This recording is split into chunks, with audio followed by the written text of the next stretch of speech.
Galing. Lalu.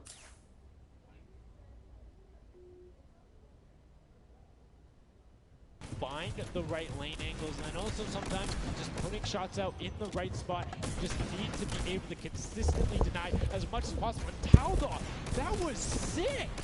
I was like, are you behind that? Yep, what's that? Didn't see that there before, didn't see that either. Taldog doing a good job so far, spotting things through the curtain. Let's see if he can find another here with a random shot. Oh, something landed. That's why you don't want to hit those spring traps there. They make it so difficult when you're a larger object coming back down because it's just so much motion on the screen. When everything else is still, if you see that thing falling through, like, it's an easy shot. And particularly for all of these players up there. I mean, Gotaga and Crew, everyone on Raven's Revenge, him, Magma, RTA, and Chappie, all have been able to hit their shots. And then, I mean, Little Whip Warriors is a team of pitcher shots. That's right, and there it is. Last opportunities to make a point have just concluded, and that was the first round. There are 4 of these, so we're going to switch up the guards now.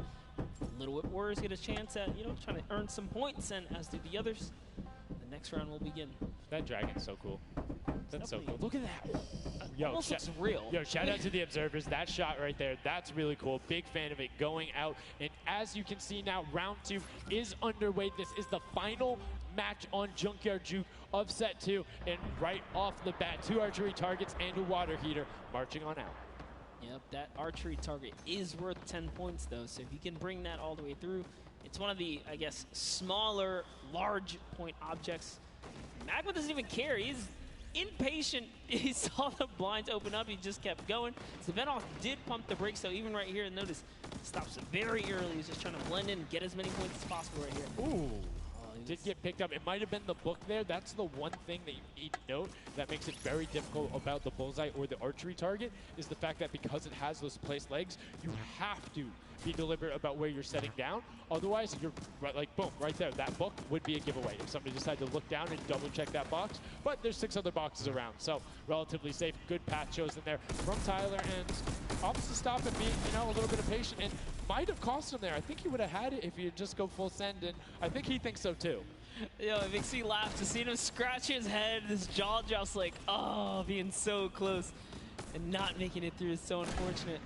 Taldog is going to find a little bit of success there as the Suezo, and you saw Alex J for a bit is very close to scoring as well. Here's Zan from the Fish Fam representing, hugging really close to that cactus. So long as he's not pushing through it, yeah, he is going to be able to sneak on out. He kind of hiccups there. He's going to go all the way. He doesn't care if the curtain comes down. He sneaks right underneath Tamoya and his team up top.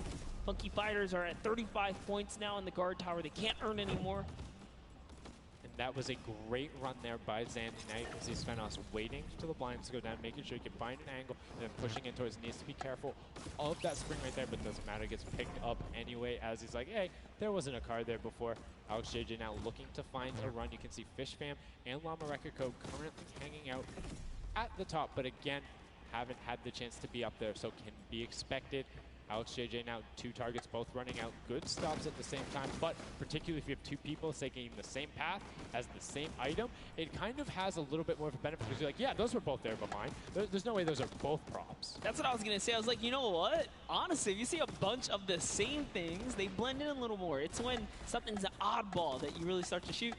So maybe it is a good idea to time it, right? But there's split spawns, so you don't always consistently. There's different spawn points around the map that have the different exits as you go out, so you can coordinate with a teammate. Or what you can also do is sort of bait somebody else to do it, right? So you see somebody who's running an archery target, and you're like, okay, I'm just going to grab that too, and then you follow their path. And if they get picked up, oh, well, you look slightly more natural, particularly if you're that much more patient. And you can see Svenos is actually doing that right now with Carnifex, both of them going into the box. Svenos does hit the spring, is hanging out behind the car, and will get the score. That was a great run.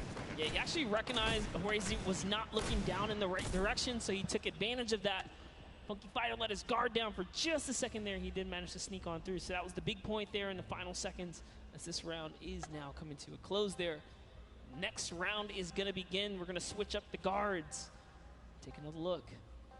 And no dancing, just props and shots going out from the guards. Round 3 kicking off in the final match of set 2. at the creative finals. Who will be able to take that second silver llama? And right now, you see Bensor is going in for the 10-point prop right away. Kutu does get the mimic, but then opts to go for a different route as players are starting to feel a little bit of the pressure here. You can tell they need to score points. It's the first time we're starting to see some gnomes out there and another teddy bear on the run.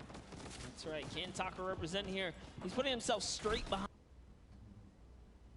They're using the smaller objects. It's so much easier to score with those. When you bring those big ones out, it really is hard. He actually put himself inside the truck. You see that? He's following Kuta so close here.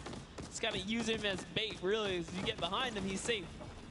Yep, because they don't think they're going to fire twice in there. That's the benefit of it. But right away, you see Kaz, Taco, Chappie. Great little run there from the Little Whip Warriors. That's going to push them back into contention. There's 65 points currently, but a dumpster going in from Hand to Blood. There's another 10 points for Llama Record Co, pushing them up to 90. And they were the winners of that first match. So if they can hold on, they know they'll be the guards in the final round. They need to build up as much of a lead as possible here. Carraro actually has 15 eliminations, so he had a super successful guard round, but the Chicken Champions need to get picked up here. They need these points. And there it is. He's doing a lot of work for his team, showing that, hey, I can push us up here too. Just gonna go ahead and take that 5-pointer, throw him right over the fish fam now, and they're in the top 3 running. That was a great run from him. Corner peeked the entire time, made sure nobody was looking for him. Like, he was barely threatened, but right now, Bensor coming through. The Chicken Champions, can they overtake in the last minute? That's 10 more points. That is going to go through for them, and it starts pushing up. Llama Record Co needs to get in some runs. The Chicken Champions will not be on the defense with them for the last one, so they're pushing it through. Right now, it is the Sunshine Soldiers and the Fish Fam up there, so they're doing their best to delay everyone. X-Sandy gets picked off by Tyler, and now Carnifex is chilling in the back on that rusted out car. Hand of Blood just barely avoids the shot. Oh, saw the hitbox going through there. The Tracers finding a way through the window, but not enough as Dracius gets in. 2 more 10-point props also going over, and we're seeing, I think, a little bit closer of a score here, minus the fact that the Chicken Champions haven't shot yet. Yeah, this is pretty rough. Neither have the Llama Company. The Llamas have not shot, went into the guard tower at all. You can tell because when we go to their POVs, they don't have any limps, so they have not taken a run yet. Yes, excuse me, I misspoke there, meaning the Chicken Champions had already shot. Oh, the fact that they're already up so in the second. they're doing great. Llama needs to press on it. The only team who really has a definitive lead right now is the Chicken Champions. Effectively, they're up 30 points on the rest of the field because Cuddle Team and Llama Record Co both have to shoot next round. Oh boy, so if they can't secure a big lead here in the last couple of seconds, if something can't get processed, oh, the poor Burger at the very end. Burger did not get processed. We like it, never frozen there. Brilliantly done. Doesn't find it. Great work from coming out, and Carnifex doing a great job. Round 4 will begin. It's going to be the last match, and we're going to see what the line is going to be. Who is up in the tower? Who will be able to defend? And can they hold them off? Again, it's Llama Record Co. and the Cuddle Crew up there. Go Taga. It's already up there. And you can see the Chicken Champions were able to connect, so it's all about can a Little Whip and them catch up. They need a fantastic run, and they have to do everything to deny him, and you can see right away already tunneling in on those 10-point props. Yeah, the Cuddle Crew cannot earn points. The Chicken Champions already have the lead. They just kind of continue to press on here. Llama Records are up at their run, but it still matters. There's so much on the line for depending on each game, right? Each game is worth so much. You still want to hold your placement regardless of what. This is still a fantastic game for all the teams in the top 3 right now. And I mean, we saw the Ravens come up huge in their last match, pushing all the way from 7th into 3rd because of clutch last-minute decision-making. Right now, Little Whips are trying to do everything they can to catch up with the Chicken Champions and not deny them. Ninja still sticking with the water heater runs, trying to get as many of those in, but the Chicken Champions are still stretching out their lead. They have a 25-point lead, which means the Little Whip Warriors have to either start fast running with the 5-point props or switch to 10-point props. They cannot catch them doing a patient 5-point strategy right now. They won't have enough time with how good the Chicken Champions have been. They have been the prop masters so far. Yes, they have. They were doing so good, and oh no, Ninja hits a huge spike there. He's trying to dodge, and he's so close to making it through. It's very, very close. Here comes a 10-pointer from Taldock, sneaks it right in. That's great for the Little Whip Warriors. That's actually going to throw them over the Llama Record Company right there. Cuddle Crew actually is somehow up. Look, the Little Whip Warriors actually went to second place now. They're so close to overthrowing the Chicken Champions as well. It's going to come down to the last final moments. Can the Little Whip Warriors get the runs they need to? You can see Kaz is taking the corner route, trying to find whatever he can, and he's doing it very well so far. Avoiding the jump pads there. Pretty sure Ninja called those ones out on the run since he hit them on the last time. You can see they're only 20 points down. They're all on 5-point props right now. They will be able to do it, but all of a sudden, Fish Fam is right there as well. They're only 25 points out. Here comes a rotation of prop. 5 points will be coming across for the Little Whips. Fish Fam also getting it, but Cuddle Crew does finally get pushed up there. Brilliantly done. 15 points now separates them, but Ryan gets one in for the Tender Defenders, pushing it back up to 25 with only 30 seconds remaining. Rubius knows if he can get this water heater in, if he can be safe. Oh, apologies, hidden so well. He was the statue going on there. And as you can see, hits the jump pad, stays on the corner, will get it in. That's going to push them 30 points clear. But as I say that, Fish Fam catches right back up. 19 seconds left, Monster, in the final match of set 2 on Junkyard Juke. Can the last minute scores come through? 25 points. They need a run of 10s. Kaz got in. The box is coming just behind. Fish Fam gets picked up. The Chicken Champions have done enough to round out the final match. Brilliantly done in match 2, repeat in match 3. They are the Chicken Champions. Excellently done, and they defended their crown. That's right, and you have to give props to everyone else that managed to kind of hold a top 3 lead, especially right there in those final moments. Little Whip Warriors, the Fish Fans really coming up at the end there, you know, bumping up their prize earnings, because every round, everyone's a winner, but you can earn just a little, you can win a little bit more. Yeah, it was just brilliantly done there. And these are actually the creators who helped with this. Brilliantly done from them. Some fantastic gentlemen. Thank you guys all so much for your help in making this mode come to life. Some fine gentlemen up there, the creative builders, were at that game jam out there, spent hours and hours, and it really blows my mind to see what they're able to do in this creative mode. Because, like, I'll go in, I'll play some stuff, yeah, I think I'm pretty good, and they're like, oh yeah, after 20 minutes, I have this full game mode, here's how the scoring works, here's the barriers. I'm like, and that's the magic of creative, right? These unlimited possibilities, really, when it comes down to coming up with these game modes. We've seen tons of fun ones obviously develop, not only for, you know, the creative kind of fun side of the community, but the comp side as well, right? There's plenty of great game modes out there. Yeah, shout out to all the guys out there playing Storm Wars. We know you guys enjoy it, but that was a fantastic way to close out set number 2. And a brilliant, honestly, I enjoyed Junkyard Juke. It was fun to see kind of the definitive playstyles come out. Patience ended up being key, but players started finding the diagonal runs, knowing that, like, hey, I'm going to stick with the statue because this is my comfort, or like, I know on this run I can be blocked by this tree and this dumpster, and I only show myself once. But again, brilliant from the Fish Fam and Little Whip Warriors to push up and pass those guys in the last moments, pushing them into the top 4 and earning just a little bit more of that prize money. That's right, because they want it all here at the Fortnite Creative Finals, and it's going down. So, you know, you love to see it. We've seen a series of, you know, I guess, different people succeeding, right? And all of these, the Chicken Champions really kind of came out. Well, that's what, again, I love about all of this and about creative. There's so many different skills that Fortnite isn't all about one individual thing. You see these guys, and what they're doing is incredibly well. Able to execute the game plan, talk with their teammates, come up with something new, and the Chicken Champions elevated. They were clearly better than the rest at Junkyard Juke, but the question is, will that continue when we get into the Golden Games? Right now, we're going to get a chance to speak with the Chicken Champions, who's up top with Pooks. Pooks, what do you got for us? Thank you so much, Sundown. I am down here with the Chicken Champions, who surprisingly didn't fly the coop. They put on an absolute clinic today in the creative trials. I'm here with Rubius. Now, you guys won the last game as well, so 2 in a row. You guys had a pretty great strategy. Do you want to kind of talk me through that a little bit? Oh, what can I say? It's the power of Norway, the power of Spain, and the power of Detroit. Like, we're crushing it. And we're a chicken, so we're good at hiding. Like, we're not good at shooting and stuff, but at hiding, we're the best.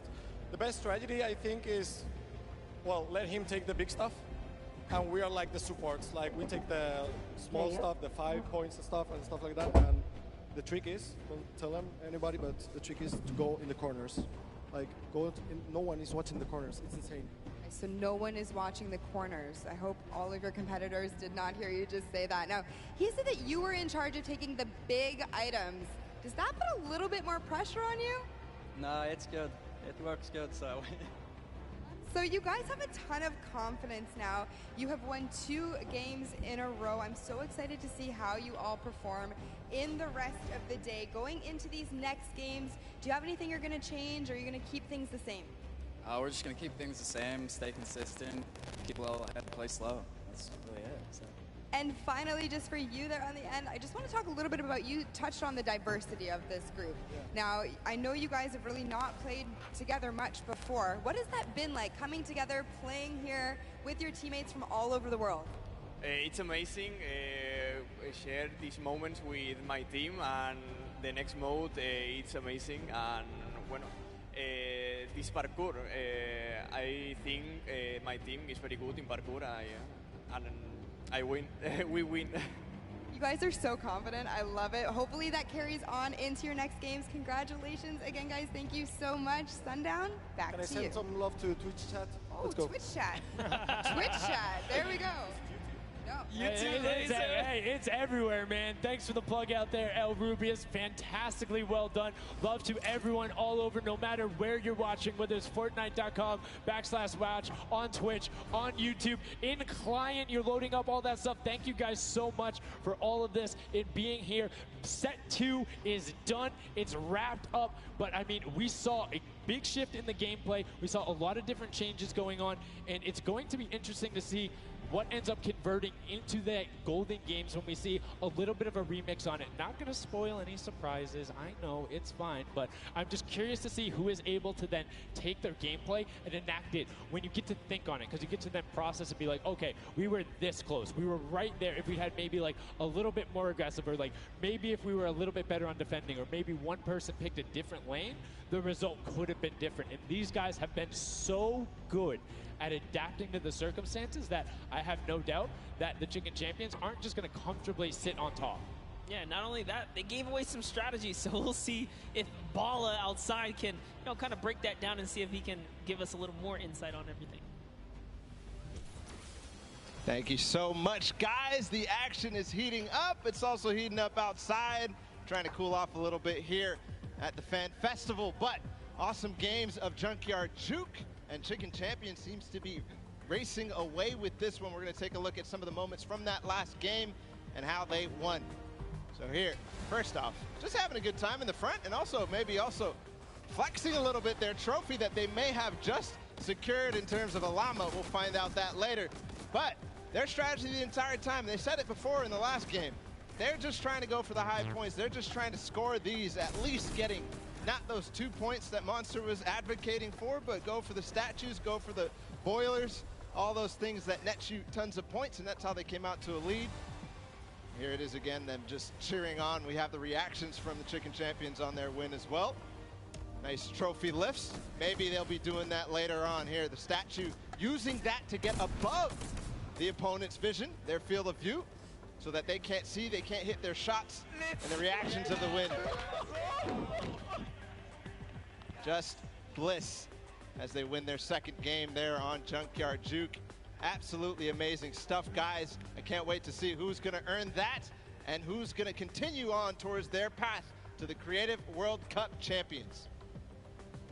Thank you so much, Bala, for that in-depth analysis. Now, I know you guys want to see the standings. We want to see them as well. Unfortunately, there was a slight little hiccup. We want to make sure everything is right, because this is a huge moment for all of these guys up on that stage. So while we sort that out, we're going to go to a quick break, and when we come back, we will have the standings after set 2 and then move into set 3, which is the world premiere, never before seen world run. So if you need to go do anything, go do it now. Take your bio breaks, take care of everything you need, and then we will be right back.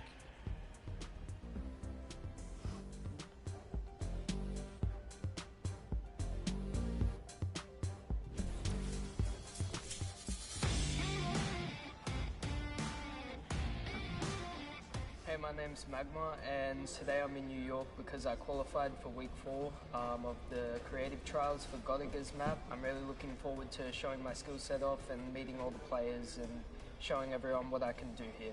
When it was first announced that there was going to be creative trials, I was really looking forward to it because it was all I did pretty much 24/7. I looked at it as an opportunity. I find after playing Battle Royale, when creative first came out and Scissors released his first death run, I just instantly sort of, took a liking to it and I enjoyed playing it. And I guess from there afterwards, when I found there was money involved with doing death runs and stuff, that sort of caught me and caught my attention and I started playing more. So with my team, my captain is Godiga.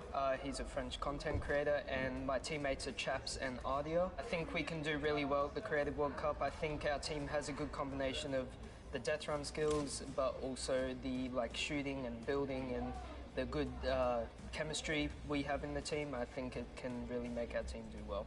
Magma and my team, Raven's Revenge, is going to do really good in the World Cup and we're going to smash the rest of the competition because we have the Battle Royale skills, building, death run, we have it all.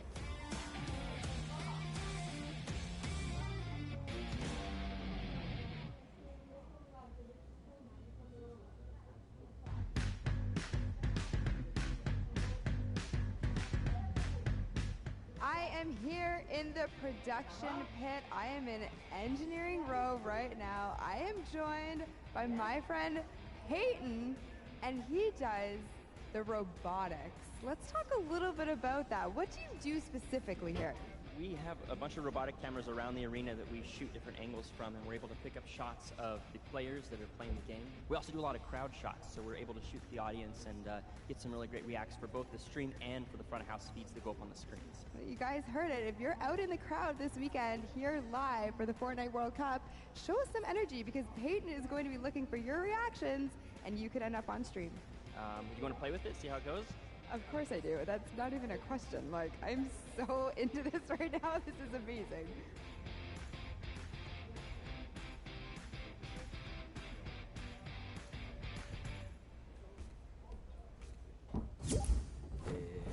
I'm Scarlett. I come from Japan. I'm happy and excited to be playing with so many players that I've seen on the internet. My favorite place to drop is Fatal Fields. If I win the Fortnite World Cup, first I want to buy a house, and then I'm going to eat a lot of food.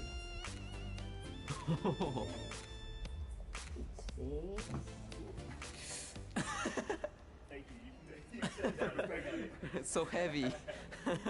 World Cup 本戦. I'm definitely going to win the Fortnite World Cup, so keep cheering for me.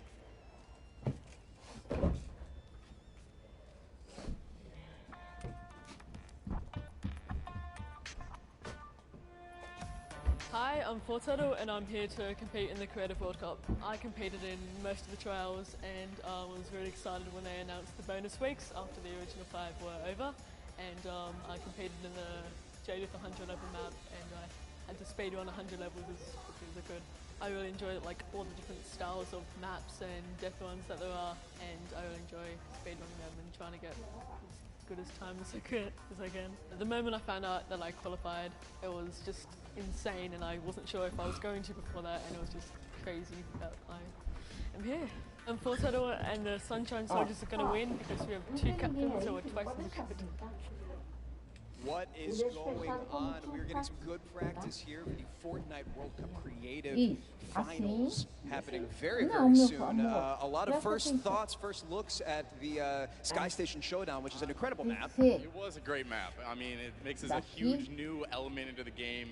You know, you got to protect the person with a sword, capture the objective. But my team, great teamwork, and we kind of pulled through at the end there. It was awesome. 1000%. So being able to kind of get your hands on the map, before obviously the big moment. Practicing, it's nice. It's huge. It's so, like you said a second ago, this is a brand new way of viewing Fortnite and playing Fortnite, which is incredible. Exactly. It's super exciting. See what people come up with, and then also turning it into a competitive aspect and put it in the game and make this tournament. So.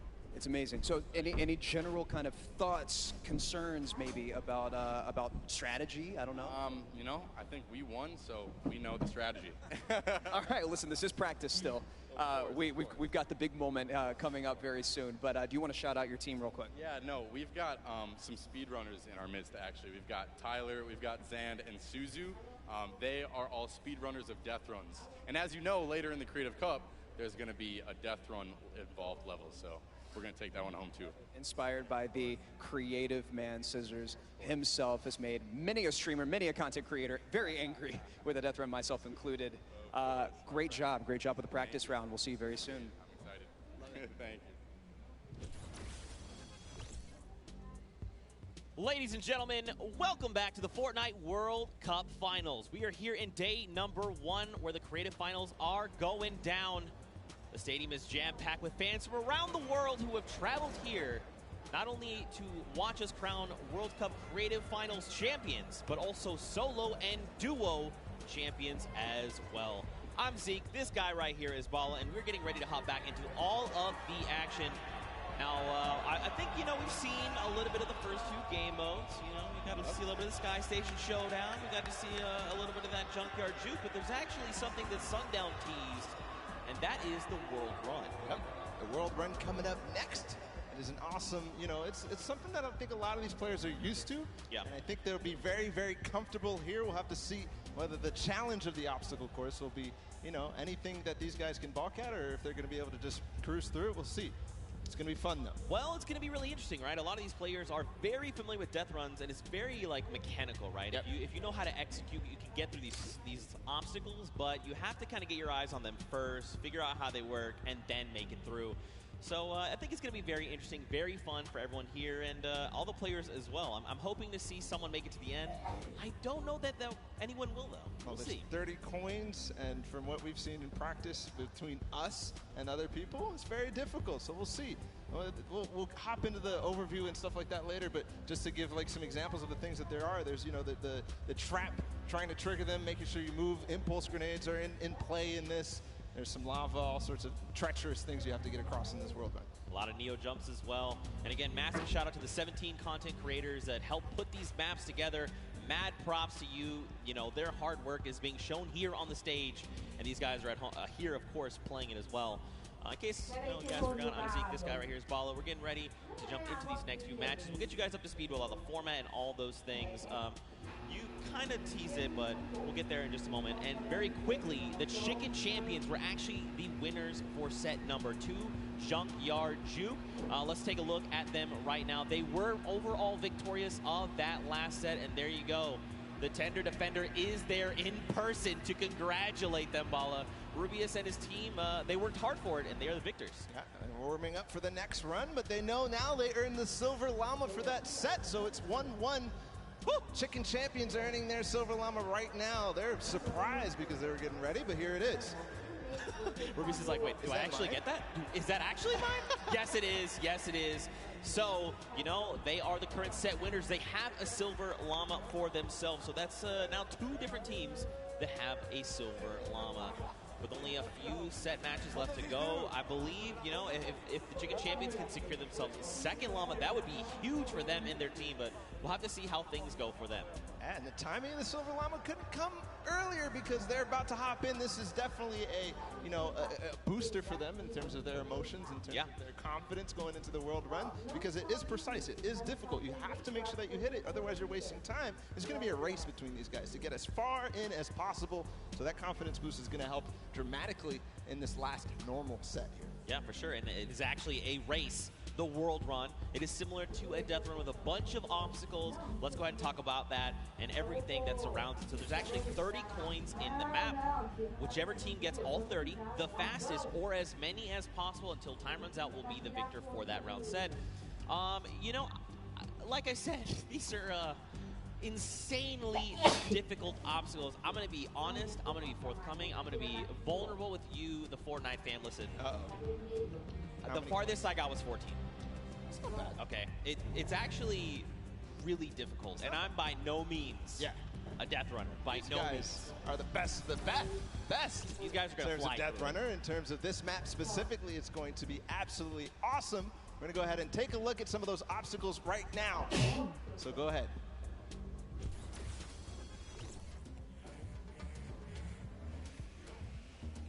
We're going around the world in this new creative team death run.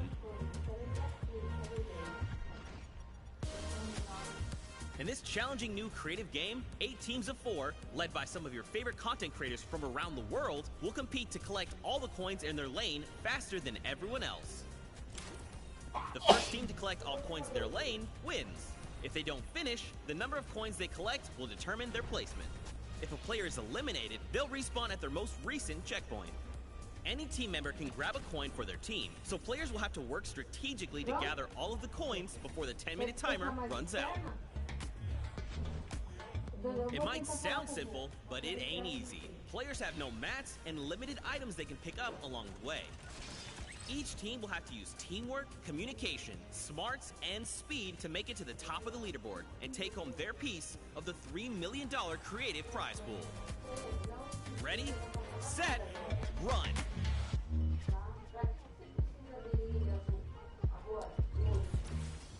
Zeke, I do not know how you just did that while you were here. That did not sound like you here at all, and I didn't see your mouth move. I'm magic. That's just how it goes. That's just how it goes. But yeah, World Run, you got a little bit of sneak peek there. We're getting ready to hop into these games right now. Speaking of which, let's just go ahead and do that. I think this is going to be very, very fun. We are getting ready. If you guys here in the stadium are ready and excited, let these teams hear it. Let's hear you right now.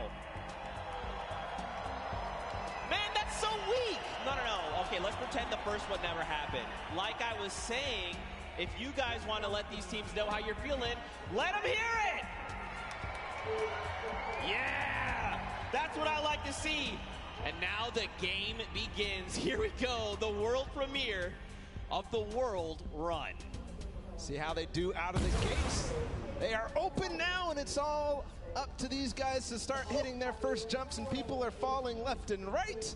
A couple of first coins are taken, and everybody seems to be off to a hot start. This is really like off to the races here. Man, Forturtle and Zan are already flying through these first set of challenges. Again, you know, these are the very, very top of the best of the best of the creative world, right? They've worked all 8 qualifier weeks long. They've made it through with their team captains, and now they're here. So once they figure out these obstacles, be prepared to watch them fly through them. And the first couple are relatively simple. Here's the double doors. I think are probably the first one that you have to kind of know or see it in advance. And then here, the impulse jump into the tire, into the castle, and 3 players have already made it all the way there. It's neck and neck between most teams right now, 10-8. Bro, I'm so mad. Do you understand? I literally had to play this to completion, all 12-minute rounds, 4 times to make it halfway, which this is the castle. And these guys got it in like 3 minutes. I'm upset. Hell, this is why they're the World Cup creative players, and you are not. You're here casting. That's cool. I'll hold that L, I suppose. I'll hold that for sure. So there's a few challenges here in the castle here, Bala. But as you saw there, Karora actually took a little peek at it. There's these little bumpers, and that'll actually send you upward into the next, basically, tier. So the most optimal strategy here is actually to leave two of your teammates behind, send 2 up to try and gather more coins faster. Because otherwise, you're just going to dedicate too much time, and you really want to maximize your time in this World Run. And there's definitely a couple coins that you want to get as fast as possible through here. They're trying to get the half slides through with the chiller traps. Right now, nobody seems to have figured it out just yet, at least in the view that we're watching. But meanwhile, the Fish Fam and the Sunshine Soldiers are up to 13 now, but still neck and neck. I believe all teams are now inside of the castle, and we call this basically the first kind of tier of the difficulty for these obstacles. As they move up and go past this, they will become progressively harder. Yeah. And again, this is the first time these creative players, qualifiers, have seen the World Run. They've never seen it before. They have just, you know, they are mad. Their skills are insane. And look at this. Taldeck's already up on the next tier. So he's probably telling his teammates, all right, look, up here, I just used this bumper. What do I have to do? So he's already trying to figure it out. I like it. That's not me. The moment I hit that pad, I was like, I guess I just keep moving forward, and I kept running. I love this experimentation. He's actually also communicating back to his teammate at the same time, because he went over that bumper and he's looking, do I have an opportunity to go back here, or is this it? Do I have to go forward, just like you were alluding to before?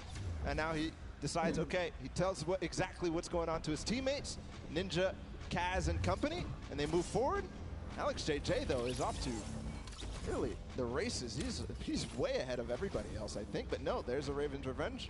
No, it's Svenos. It's his teammate. They're moving. Yeah. They are moving. So what's tricky about that last jump there is those little directional pads will give you forward momentum, but in jumping you lose some of it. So you actually have to make it in a straight run. There you have to trigger the trap, get the impulse to make that precise jump, land on the other side, trigger the trap in one fail swoop, while also taking a step back to keep yourself safe. Now there is a little few secret ways to kind of trigger certain traps or get around certain obstacles. We'll have to see if these players discover them. But like you said, man, Svenos is destroying the game right now. Just unbelievable. And this isn't even a team that qualified from a death run or elimination run or even a speed run. They qualified from a survival map.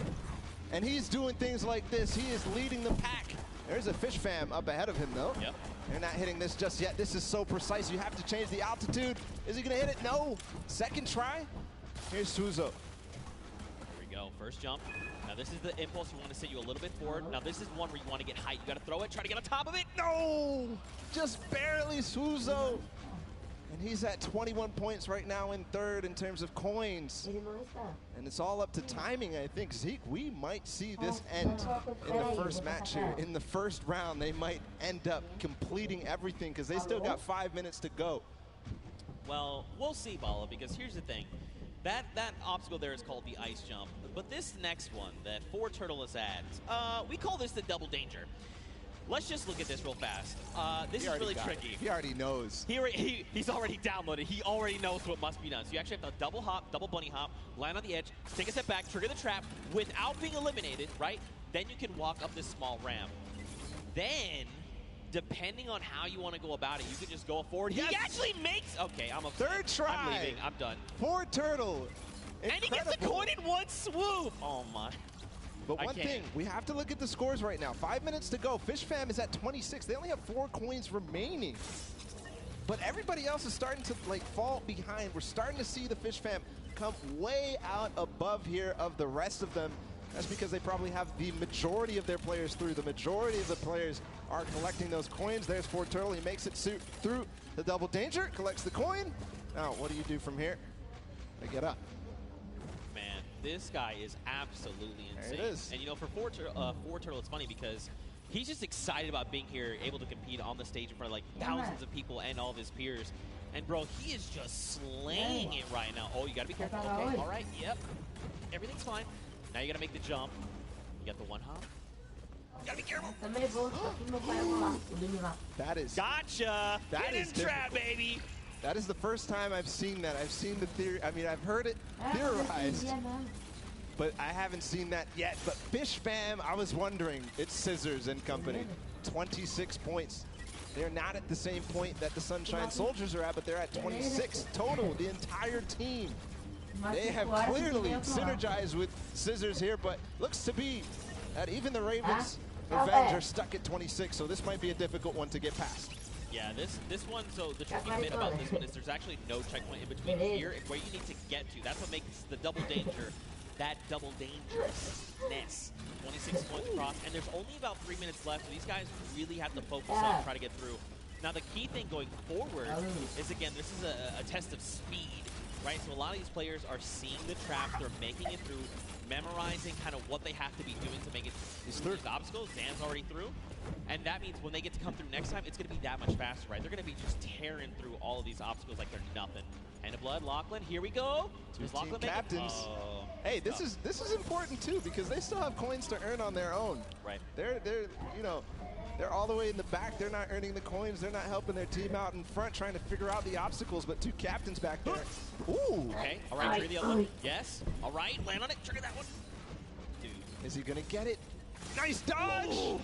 This is insane right now, and there's the second player to make it through for Turtle. Into the door, no! Nope, and look, you drop back down. So that's the challenging part. We call this thread the needle, right? You have to make it in one go. This is extremely difficult, and this is where a lot of these players are going to get caught up. But Turtle is a legend. Look at how methodical he is. He's insane. Look at these the precision jumps, man. He's not going to miss this ever again because he already knows that trap, unfortunately, was timed at the wrong time for Clytax, but he's up above. Let's see what he can do here, going to try and attempt this again. Trap above. When he lands on that, he has to jump at the right moment, then slow himself down for Turtle from up above. Still back Nobody has passed this point just yet. All right, first trap, second trap. Hop across, take a step back. Nice. Jump across, take another step back. Okay. He was trying to be a little greedy there. I respect it. You know, you want sometimes just want to land on that without having to kind of hop back out and kind of just risking that. So it's good that, you know, well, it's not good. It's bad that he messed it up, but it's okay. This is Turtle. He's an MVP. We're watching him. This is crazy. But it comes down to this. There's a minute and 30 seconds about to figure this out. He got up here before, and he didn't make it through the door. He's not going to make it again. Unfortunately, everybody is hard stuck at 27 coins with 1 minute left. I believe whoever is going to be the first to make it through here might find themselves the first winners on the world run. 1 minute left. You gotta be thinking, are they saying Raven's Revenge? Wait, they just got the 28th coin. They might be through Thread the Needle. Next up would be, I believe, bump jumps. Did get through. We saw the end results up there. Made it through the door. Okay. Yeah. Ooh, nice catching yourself. All right, you gotta clear the trail. That boost pad on the side. It's just disappointment and frustration in his face. Ooh. If he wants to secure this, he needs to try to get one more coin in the next 30 seconds because I think Ford Turtle is going to be able to catch up. Here's the jump. Right, this is the first time we're going to see this. 25 seconds. Okay. So this is where you risk it all, man. This is it, the leap of faith. Watch these precision jumps. We've got 18 seconds left on them. So these are these Neo jumps, right? You jump out and around, keeping that momentum. 10 seconds left here. 1 coin remaining for the Ravens Revenge to find. He just got to get around that corner. I don't know if he's going to be able to climb these staircases just now. No, he's given up. He says no. Everybody else is left in the dust. Ravens Revenge take the first world run with 29 coins. Not quite finishing the map, but I believe next time they might. Man, these legendary birds of the sky, they made it all the way up there, man. They were on the leap of faith, that last little section there. They had 29 coins, and if they had made it up, especially if they made even just 2 people up there, they could have been kind of starting a rotation, right? You jump first, see how far you can make, I will follow. But the big key for them is now they know what every single relay is, right? So going into this next round, they can say, we know we have to do, don't forget, make this precision jump here, do these little things to try and get through. And that could prove to be a very good advantage for them. Yeah, and they don't have the Silver Llama yet. They don't have anything in terms of Llama, so this is important. Any of those teams that don't have a Llama right now, they need to earn it if they want to be in contention towards those golden games. Of course, every match matters, Zeke. They are earning prizes every single match. And that's got to feel good, right, to have a stellar game here to get some of that prize pool for yourself and your team. That's huge, right? Like, so much respect to these. Also, Turtle, what the heck? Yeah. What is this kid on? Yeah. Ridiculous. He was one of the first to achieve every single obstacle every single time. Finally, he got stuck on that one at the end. I don't know what you were calling it. It was a nice twist of the tongue, but just amazing there from Ford Turtle to be the first every single time and then getting overtaken at the end. But, you know, next time, he knows it now. He's probably going to be the fastest to get ahead of everybody because he knows it all now. And you saw how mechanically good he was once he figured out the obstacle. So I think all signs are pointing towards another Ford Turtle performance like that. I mean, like you said, he's downloaded it all, right? He's got it up here, and now just put it down on paper. I mean, again, though, Ravens Revenge have got a little bit of that advantage, right? They've seen the other plays. I think the big thing, though, is trying to get more of your teammates through to the challenges, right? Like, it's very difficult to try and get all 4, you know, in one fell swoop, Raven pun. But if you can make it, even just that second person, like the moment you start to miss a jump, you're like, all right, I'm going to be eliminated, just go forward. And maybe that person sees where you went wrong and is like, okay, I can make the jump, and then they go forward, right? And then you're just kind of constantly brawling through, getting more coins, and getting where you need to be. Yeah, and there was also an aspect of covering for others as they made it through, especially as that castle point happened. We saw Lachlan and Hand of Blood, the 2 team captains, all the way back in the back, but their teams were still up there because they were covering for them, they were getting those coins. But next time, they definitely need to be trying to make the effort to get all the way through and collect those coins as time progresses. Yeah, for sure. You know, I think what would be only fitting is to hear from one of these teams. Specifically, I want to hone in on the Cuddle Crew. We've got none other than Monster standing by with them to hear their thoughts. What happened here? Okay, yeah. All right, so here we have it, Lachlan. I know, I've heard from the grapevine, these guys and yourself actually qualified for the creative finals through a death run. And boy, oh boy, I just got to know what happened here. How did this translate? This is a death run. What happened, Lachlan? Look, the qualifying map was a bit of a puzzle death run, so, you know, they had time to work with it. It was our first attempt running through, so it was a bit rough. I don't know if you guys caught me sitting on like an impulse level for like 10 minutes, but that was fun. So we're not going to do that this time. Clytak's over here. He's our designated carry, so hopefully he can carry us harder in the next round, and yeah. I hear that. So now I got to come this way. Lachlan is dependent on you guys. What was going on? Was the death run, did it catch you by surprise, or was it just certain tricky moments that kind of choked you up and had you hung up there? I was a bit of confused in the castle because I didn't know where to go. Then the impulse jump at the beginning it just messed me up a bit. And at the end, I didn't know where to go. It's just a bit confusing. And I have one more question here. So you guys have not seen the death run prior to this. Do you think that kind of held you back? And if you have another run at it, which you will, do you guys think that second time around you'll kind of have the strategies down packed? And I'm going to come down here with this. Yeah, I think that the first time around is always the hardest because, you know, you're kind of going into this environment, you don't know where to go, but the second time around, I think we'll be a little bit stronger and hopefully we get better time. Absolutely, I bet it. So once again, this is the creative finals here. You guys, like I said, Lachlan pulled through with the puzzle death runs, but just showing the difference here. So we're going to send it back up to you guys at the desk. And again, thank you.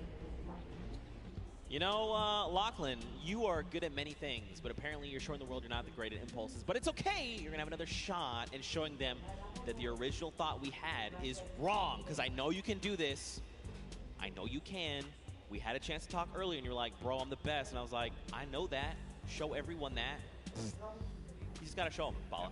You know what else we're going to show them? We're going to show them the standings after that first game in this set right now. Who ended up where in terms of the prizing and where they are on their journey to the llama at the end of the set. So it's Raven's Revenge, obviously, in first.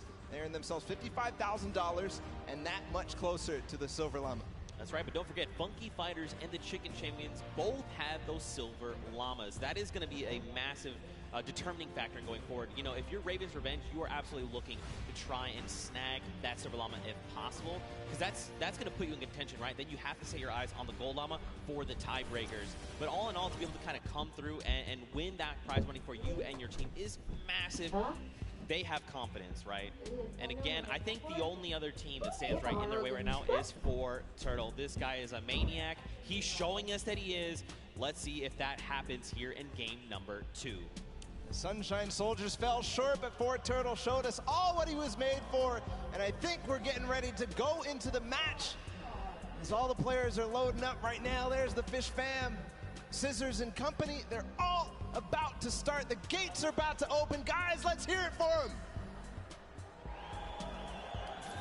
Ah, there you guys are. You're paying attention. I respect it. Here we go. 10 minutes. Countdown has begun. The gates are open. And now here we go. Husey is first out of the gate, immediately just flying. You can see this is completely different than before, right? Before, people were kind of taking their time. Hey, what's this? I can't see where this ledge, what's going here? Let's sit here and inspect everything. That's not the case now. Everyone is just flying through these obstacles. Yeah, a couple of these guys have not gone down yet.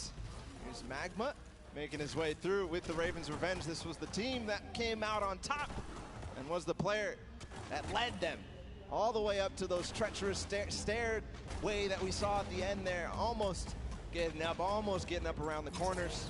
And here it looks like we are almost to the castle before Turtle. And this is the player we were talking about so much, Zeke. That's right, man. A legend in every way of the word. Stewart almost making the jump for the Sunshine Soldiers as well. Unfortunately not. So this is this trap, this obstacle, very precise jump. You actually have to impulse a very specific way, at a specific angle, at a specific distance away from you to make it all in one jump. You can also, I hope they're not listening, but you can turn around and actually impulse backwards, right? So you face away from the tires and impulse yourself backward while jumping. Again, even doing that though, very precise. You know, you have to make sure you're doing this in one go. Look, Hosey's already here. He's already trying to collect the coins. Already towards the half pipes in the castle.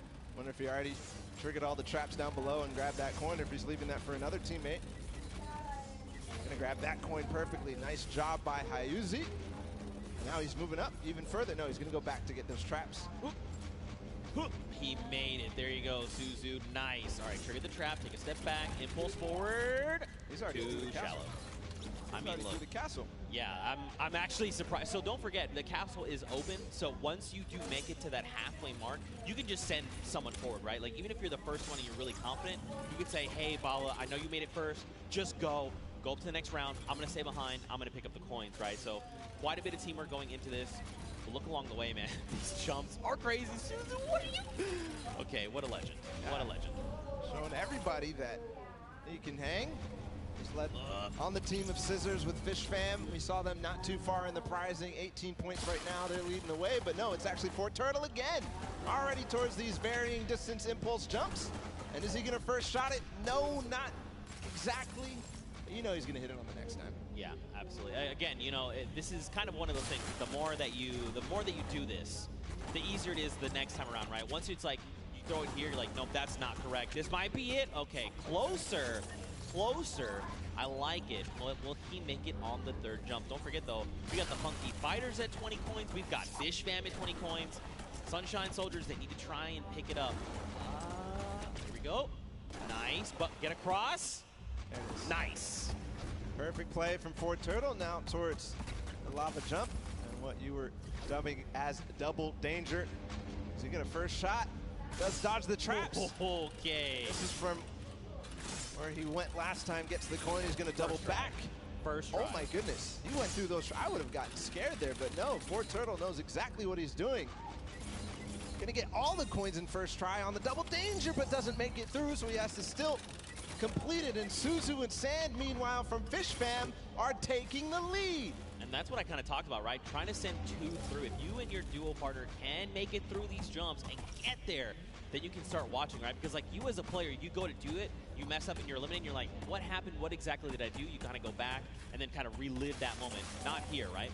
This is the moment that they were all stuck on for so long. Suzu knows it now. He's not going to hit the first time. Zand also attempted it at the same time. Not going to work out just yet. Here they're going to give themselves the opportunity. Suzu trying again. Triggers two. The third, yes. The jump. Right, yes. Nice. Oh, and Zand. He was worried there that he might have pushed the door off. Not sure if he made it. I don't see him falling down. Yes, he did make the doorway, and now he's back towards this thing where he has to go under at the same time as triggering the trap. He does it. He's back to the stairs. The Fish Fam only need one more coin, and they're about to do it in 5 minutes. It is so fast here. The last time we got here, it was 1 minute and 30 seconds.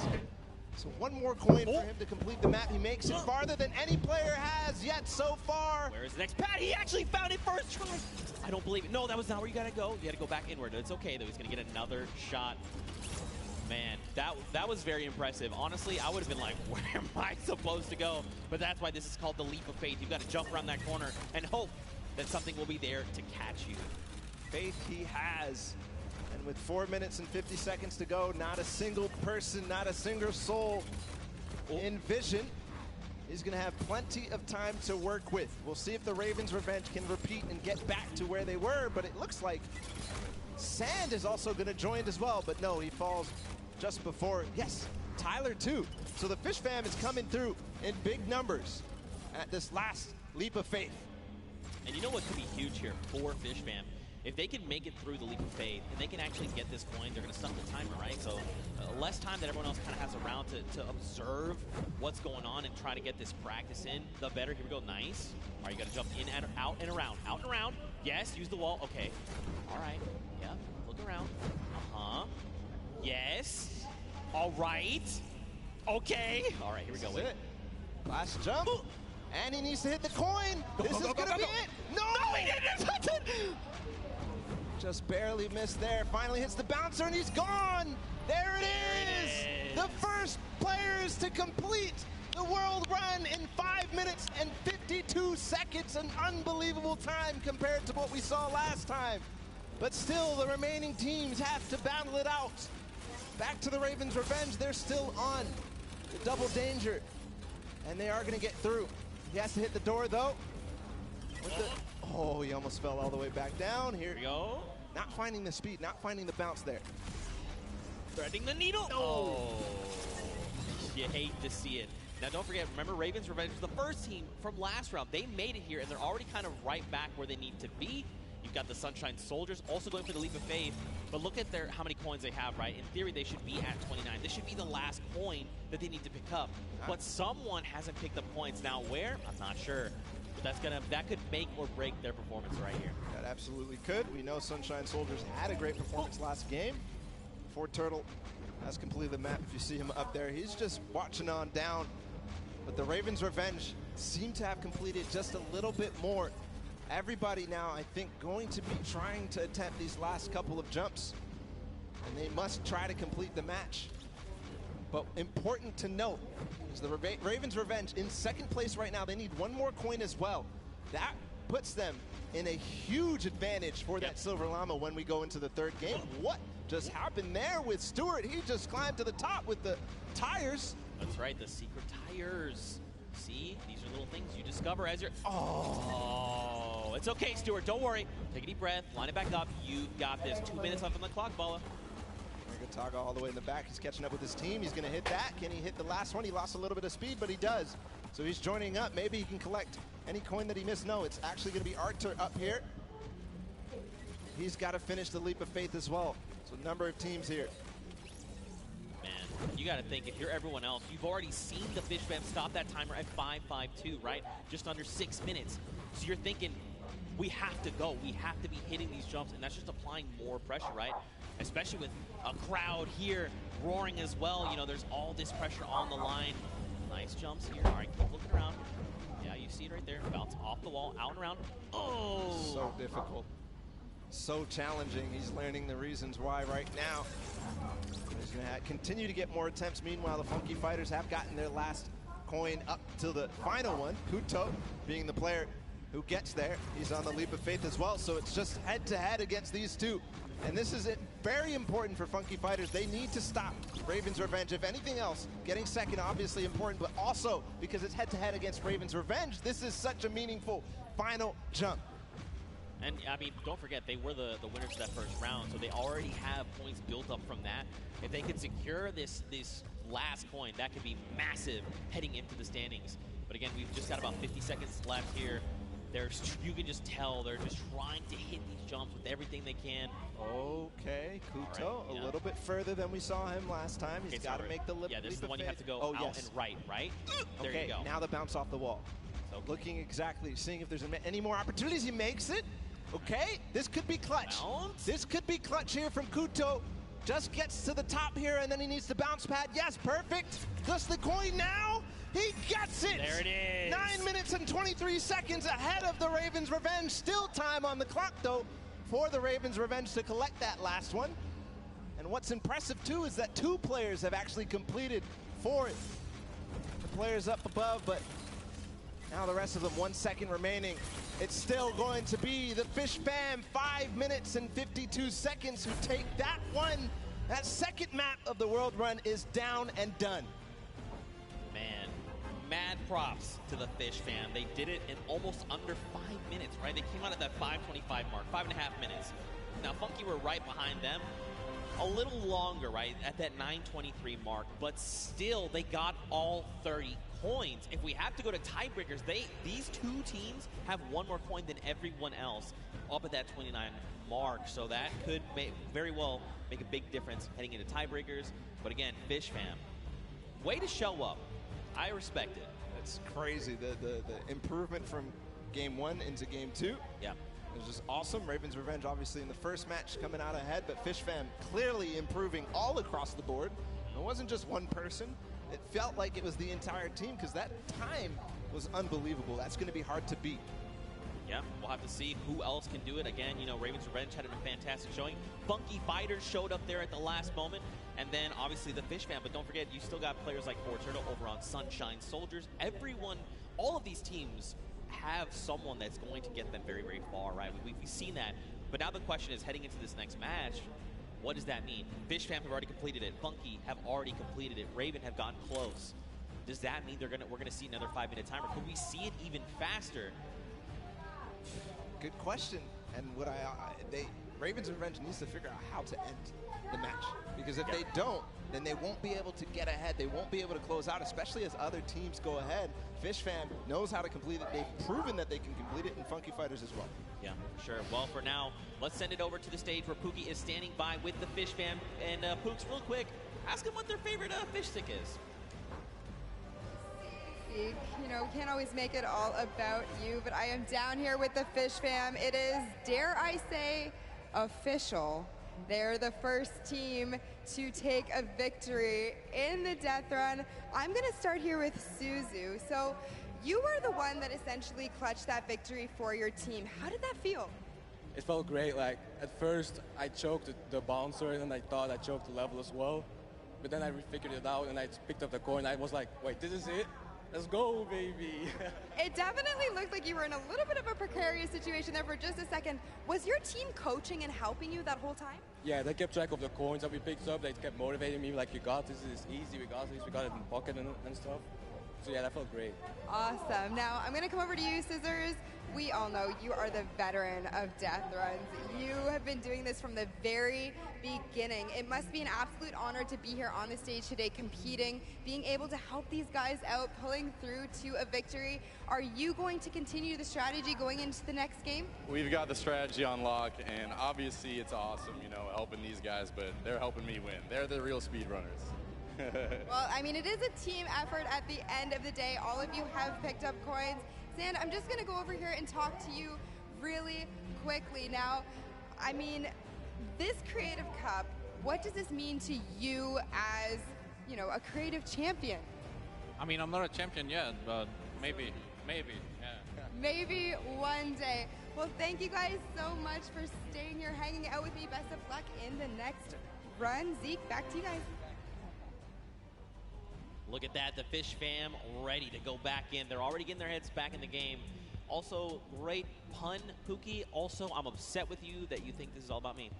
What is wrong with you?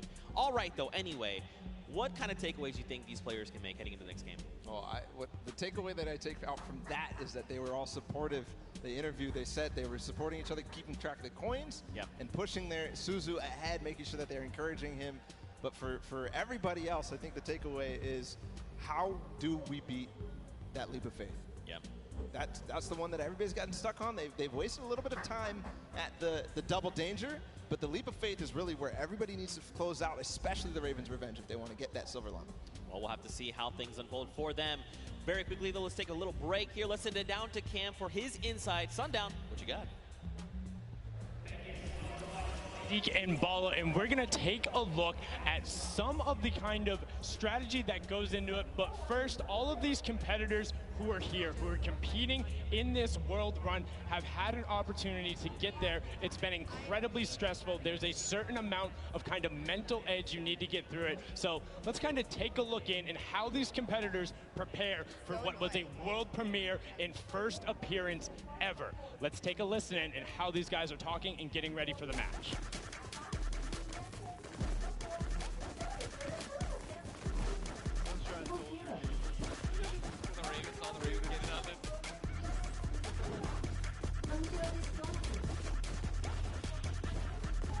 Oh, they only have one llama. Just absolutely amazing there. You can tell Ninja and then the trendsetter right there throwing the peelies in the air, but also big shout out to whoever that was on the Llama Record Co. I saw you there hitting the llama bell. I got you. But now let's get into some of what happened during the World Run, some of the kind of cooler straightaways and, you know, some of the tough challenges that you face. So first, right away, here's a run coming out from Chappie of the Ravens Revenge, and this was one of the first obstacles you hit. So you can see he's on pace with everyone else, but what makes this so great is how efficiently he transfers this over into the castle jump. Is barely able to delay. This is one of the toughest first things to get when you reach it. This is his first time ever seeing this jump. No problem. Hats off to you there. And then what does he do right away? Gets into the trap trigger and he's able to get them. Notice how as soon as he goes, he is quick flicking his camera back the other direction and gets all of those so consistently able to get it. Now, we saw a smashing success on their first attempt. Unfortunately, the Cuddle Crew had a little bit of a harder time when it came to that castle jump. It's okay, this could have been my replay and I wouldn't have been lying. So many of these, they're so incredibly difficult because you think, oh, I want to maximize my height up, but you have to get it out with the correct trajectory. Now you can see Ninja able to get through the speed part of the run and then over the top. This is towards the back half, and look how well he's able to then trigger those traps and get through. But the Fish fam were the ones who were able to make that incredible run on the back of Suzu. Now this was from his first run when the Ravens Revenge were able to get it. And if you look at the timer, next time he faced this, he about finished the course. So an incredible job from him to make sure he is pushing the limit with what they're able to do. And you can also see the level of communications. He knew he messed up right away, and then he immediately communicates to his team. It's like, hey, you got to run and then go up. Now you're in kind of that double trouble area trying to get the triggers. And this is where they got held up for a significant amount of time. A lot of the competitors not being able to bait the chaps correctly. And now we're over with the Ravens Revenge, who were able to power through this. Again, this was from the match number 1, and you can see how he's using quite literally every single space available to him, including the rock, including the jump off the side with the airstrike to then get up to that leap of faith, which is such an incredibly hard challenge. And only having 2 teams full completed it after the 2 runs, when all of these players are such strong death runners. You can see the Fish fam. Look at the timer on the clock, 5.5 minutes, and he's so quick going through it, and he's precise. He lines it up, he takes a step, and he goes. My question is now, between Suzu and Zen, they were so incredibly good last game.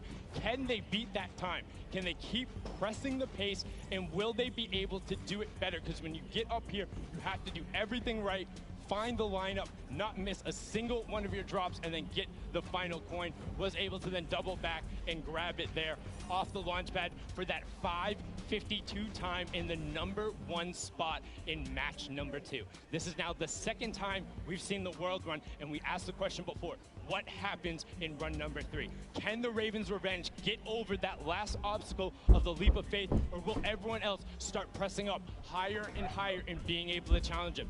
Match 3 is about to be underway. We're going to throw it back inside to Zeke and Bala. Gentlemen, take it away. Thank you so much, Sundown, that insight. I mean, he's asking the tough questions. What happens in match number 3 of this set? You know, again, Fish fam, you saw, I kind of touched on a little bit earlier, you want to have as many people up on that leap of faith as possible so they can just sit there and rotate around. But before we hop into this next match, Bala, I think we probably want to take a look at the standings. We want to see how things are going for all of these players together. And of course, you want to take a look behind us. We've got Fish fam up there in first place from that last match, walking away with a nice chunk of change. Ravens Revenge there in 2nd, Funky in 3rd. Don't forget, Funky Fighters and the Chicken Champions both have silver llamas, and that's going to play a big factor later on. Everybody needs to make sure that Funky Fighters do not get that last silver llama, because then they are out of contention if they don't have a silver llama. Because Chicken Champions don't really mind, because they have another place to play. They are kind of out of contention for this silver llama right here, but still, so many different teams have an opportunity here. The Ravens Revenge, the Funky Fighters, Sunshine Soldiers with the Fort Turtle, yep, and then the Fish fam as well, able to collect it. So we are going to get into the next game of the World Run, the last one of the set. Here we go. The timer is counting. We've got 10 seconds before the gates open, and they start the run. Scissors, you can see the focus in their eyes a little bit there of Turtle, and here we go. Ladies and gentlemen, the World Run commences right here, right now. Players are out the gate. Here we go. The first run, Taco, Taldak, they're right out. Ninja falls, unfortunately. So does Kotu. Zan there looks like he's making over with Tyler. Magma, Kororo, they are just neck and neck. Again, you know, it just goes back to once they figure it out, they're just going full send. I want to see who gets out to the early lead here. Suzo, the champion of the last one with Fish fam. He's a little bit behind, but again, he has the opportunity to catch up when he starts getting to those more difficult obstacles. Right now, it's not looking like anybody really taking a huge lead, a huge advantage, because we all saw how proficient they are in these early stages. Really, the first obstacle that stumps most people is this impulse jump. That's right, here we go. Don't forget, this is that precision impulse jump. You can do it forward, you can look away. First jump, unfortunately too shallow there on both sides. and both from the Fish fam will be going down there. I saw there on the left, there is actually a team that has made it across. You've got Raven's Revenge, who is in the castle, and I believe it was actually the Llama Record Company that are also at the castle right now. Fish fam, the Cuddle Crew, Raven's Revenge, Sunshine, and the Punky Fighters. And now the Llama Record Company all have 11 coins. See the castle run, how fast they can get through there as a team. Also very important, as most players are now getting through this first difficult impulse jump. Looking for anybody rising up, looking for anybody completing this trap obstacle course inside the castle. If they can collect those coins fast, the players who get fastest through the castle and really collect all those coins are, in my opinion, the people who are leading the pack. Yeah, I almost think like, should you just like as a squad grab, like send one person to each thing and just like very quickly grab all four, and then as a squad go up, right? So that you have more chances going through every single challenge. Obviously depends on how many of you actually get to the castle. What a time there from Scissors through that one. Is he going to be able to finish out that impressive performance? He's got a couple of jumps still to go. One. No way. I will. 2, 3. Scissors showing off why he's one of the best at these types of maps, but way ahead of him, his teammate Suzu, leading the pack again. So this might be a better time here for Fish fam.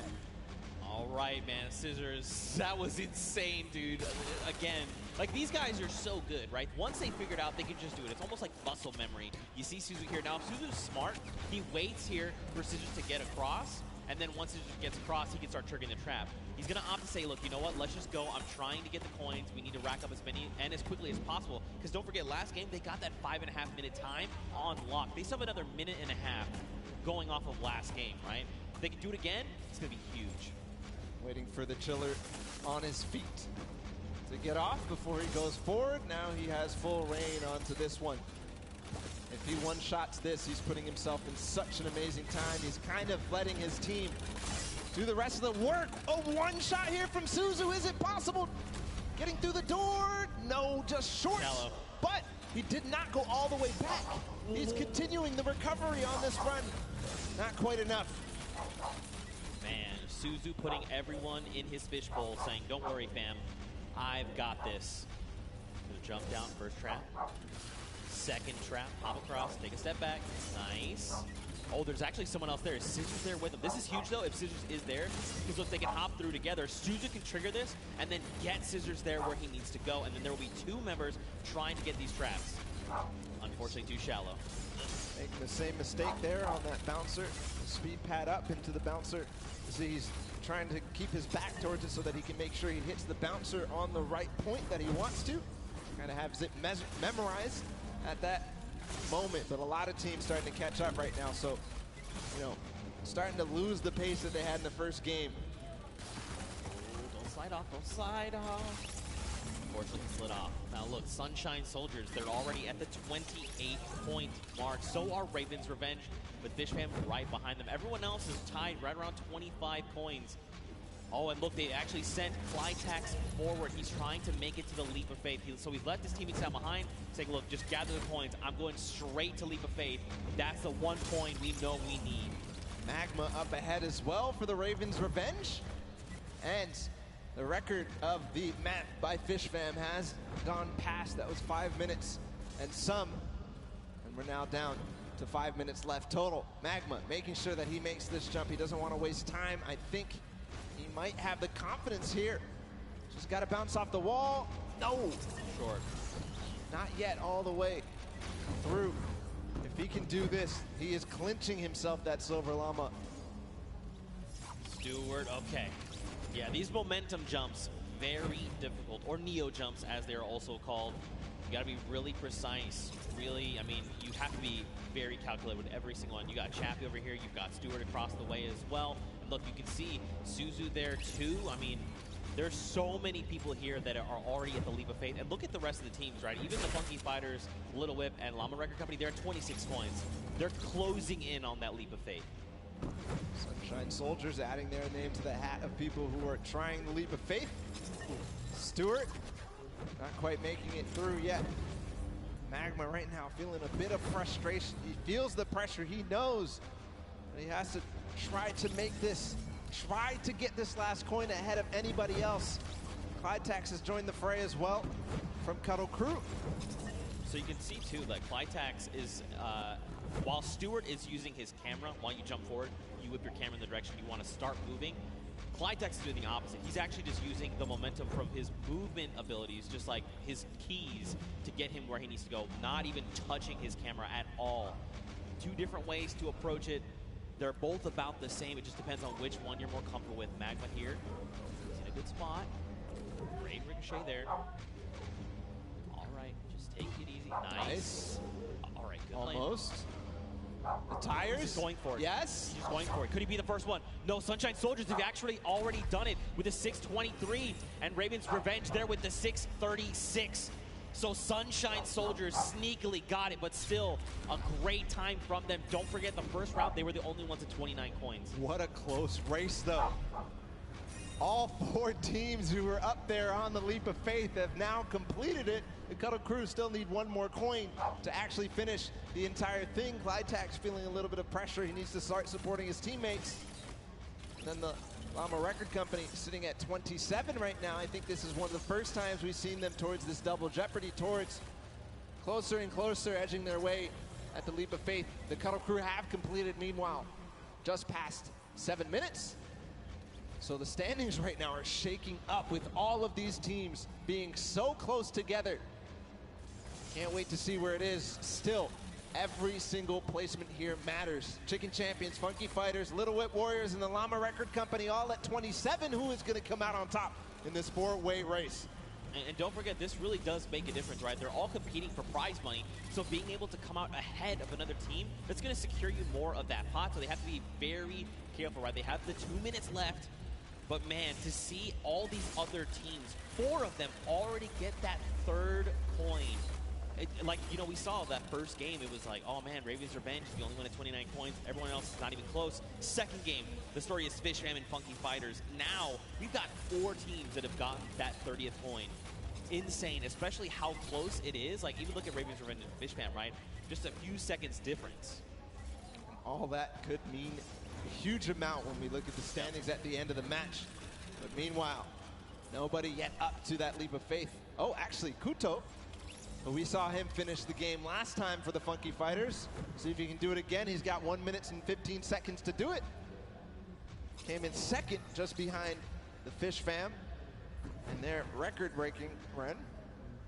Can he do it now? All pressure on him. And I mean, you gotta look, right? All of his other teammates are still being eliminated, right? They're trying to get up there because, again, just more shots you can take at the leap of faith, the better, right? The more chances you have of securing that 30th coin. So many teams are approaching this leap of faith now. You can see in the background, there's at least 3 teams up here total. Could be also some players who have not yet finished the map from the other teams. As Chappie sits there, Chicken Champions making their approach. I'm wondering, Kororo, if you do this last one, you are going to beat out the Funky Fighters. And that could mean huge placement in terms of the prizing at the end of this. 30 seconds to go. All right, wait, he's made it. Okay, look back down. Okay, it's fine. Small jump. Got it. Last jump, and he's got the coin too. There you go. So the Funky Fighters finish up ahead of the Chicken Champions. Korora, fortunately, is going to fall shy. But at 29 coins and 5 seconds remaining, I think that's going to be the end there for this. These are the standings as they are. The Chicken Champions come out there. And what an amazing run it was. Wow, 6 teams. 6 teams secured themselves the 30th coin. Night and day situation coming out of that first world run we got to witness. But look, smiles all around. Again, in case you're just tuning in, welcome to the Fortnite World Cup Creative Finals. These are the very best of the best from the creative side of Fortnite. And they're all joined here by their team captains and facing off for a prize pool. And these games have not disappointed. The World Run, honestly, I take it all back. I thought we weren't going to see a 30th coin. I'm a liar. I don't know what I'm talking about. Nope. They smashed it. These guys are the best of the best. Fish Fam, Raven's Revenge, these guys showed up hard on this world run. Absolutely incredible performances, 2-time finishers all the way through. And now we also have to be able to think about what these standings are going to look like at the end of the day, because it was close, right? Ravens Revenge, that first one, and then getting second, and then getting second again, could mean that they are in contention for that first place here in this set. Yeah, I mean, so Raven had plenty of 29s, right? They came in second, I think, just about every game except that last one. You got Fish Fam. They had the fastest time of 5:25. In that last game, we saw Sunshine Soldiers, though. They had a 6:23. So it depends where they place in those other matches, right? What does that mean for all these standings? Don't worry, we're tallying everything up. We're breaking it all down, and we'll have that for you as soon as we are ready to do so. But man, the World Run was dope. That was super fun. It was like we were casting golf. Oh, takes the shot. And he sinks it. Sinks it first. Absolutely crazy. The tension at the end when everybody realized that they needed to make that last jump was just awesome to feel. The crowd was feeling it too when you made it towards that last one, when they finally made it through that last tire, or making their bounce all the way through, just like flying through the sky for that last coin. Felt good. It's got to feel good for these guys. Yeah, and I think, too, being able to just, key in on different players, right? It wasn't like it was 4 Turtle. We saw in that first run was dumpstering everybody else. Then it was like next game, there was different people that were really showing up. Even that last game, right? Scissors, the straight back-to-back just crushed 3 or 4 obstacles in a row. It was insane. But for now, let's go ahead and send it over onto the deck with Pookie Face. She's standing by with the Sunshine Soldiers. So, Pooks, what you got? Hello, Zeke. I am down here with the Sunshine Soldiers. They're the most adorable team, in my opinion. They are coming from all corners of the globe. They've come here to compete today. Now, so far, you guys have, there have been a couple of struggles, but the day isn't over. We still have the remixes coming up, so keep that in mind. Do you guys have a new strategy going into the remixes? That's top secret. Hidden information. Yeah. Information, that's it. And you, coming all the way from Spain, it's so lovely to have you here, Daniel. What has it been like to... I'm actually from Mexico, not Spain. From Mexico, sorry, from Mexico. What has it been like to be a captain of your team for the Creative Cup? Yo amo a estos chicos, en verdad creo que no puede tener mejor equipo, estoy demasiado contenta de tenerlos conmigo y estoy súper feliz por la experiencia. I feel really happy. I couldn't have a better team, and I'm super excited about this experience. That's incredible. We love having you here. Thank you so much. And I'm going to come over here and talk to you super quickly. Now, you're one of our youngest competitors. So being here, seeing all of your idols today, that has to be exciting. When you told your family that you were coming here to compete at the Fortnite Creative World Cup, what did they say? They were just super happy for me, and they was really excited, and yeah. Do you want to keep competing in these massive Fortnite events? Do you love this? Yeah, it's really good. And finally, down here at the end. Now, again, all of this diversity is incredible. Now, you're here just essentially to compete at this event, but not only for that, but you're representing your country. So how does that feel? Is that a lot of pressure? Yeah, there is a lot of pressure, and it feels amazing. Even though there's the pressure, it also feels great. Well, you guys are doing an incredible job. Best of luck to you in the remixes. Gonna throw it right back over to the casters. Man, Pooks, you are not lying. They are adorable. They're all so happy to be here. You love to see it. Man, the Sunshine Soldiers again. Mad props to them for coming in with that 6:23 time in the last set of that match there. Again, though, 6 different teams, all with 30 coins. What does that mean for the standings? That means basically it's anybody's game, right? That just means anybody can take this because everybody really was pushing the pace. Everybody was making sure that they were in towards the top. It was basically shaken up from top to bottom, except maybe the top 3, right? Yeah. Ravens Revenge, Funky Fighters, Fish Fam, all these guys completed their runs and placed highly in the other ones. So I think that they have a good opportunity here, but still, anybody's game, just like you said. Yeah, I mean, for sure. We have to look at things like Ravens Revenge, right? They had fast, they were 29th in their first game at 29 coins, coming in first. They had a second place as well, and then they managed to get themselves to 6:36 time. Let's go ahead and take a look at some of these replays that we kind of watch over the course of these games. This one specifically is coming out of the Sunshine Soldiers. They did, in fact, win this last match here. But again, just look at Stewart. Look at the precision again. The leap of faith. You know, it's crazy because, like, in just looking at it, you're like, that doesn't seem so bad. Oh, it's so but difficult. It's insanely difficult, the precision jumps you need to make. To maneuver yourself through that. He actually made that in one hop. Everybody else was stopping before that. He went all the way to the tire and jumped over. The reactions there in the background from that team. Absolutely incredible performance to come out on top in that one. Just perfect execution on that last one. Yeah, for sure. Especially when these precision jumps, these tight jumps like the one around the wall that you can't even see. You just have to know in your head, I know where I'm going to land when I come around this corner, because it's not something you have eyes on. And once he's been able to do it, he's like, okay, I know the jump that I need to make every single time.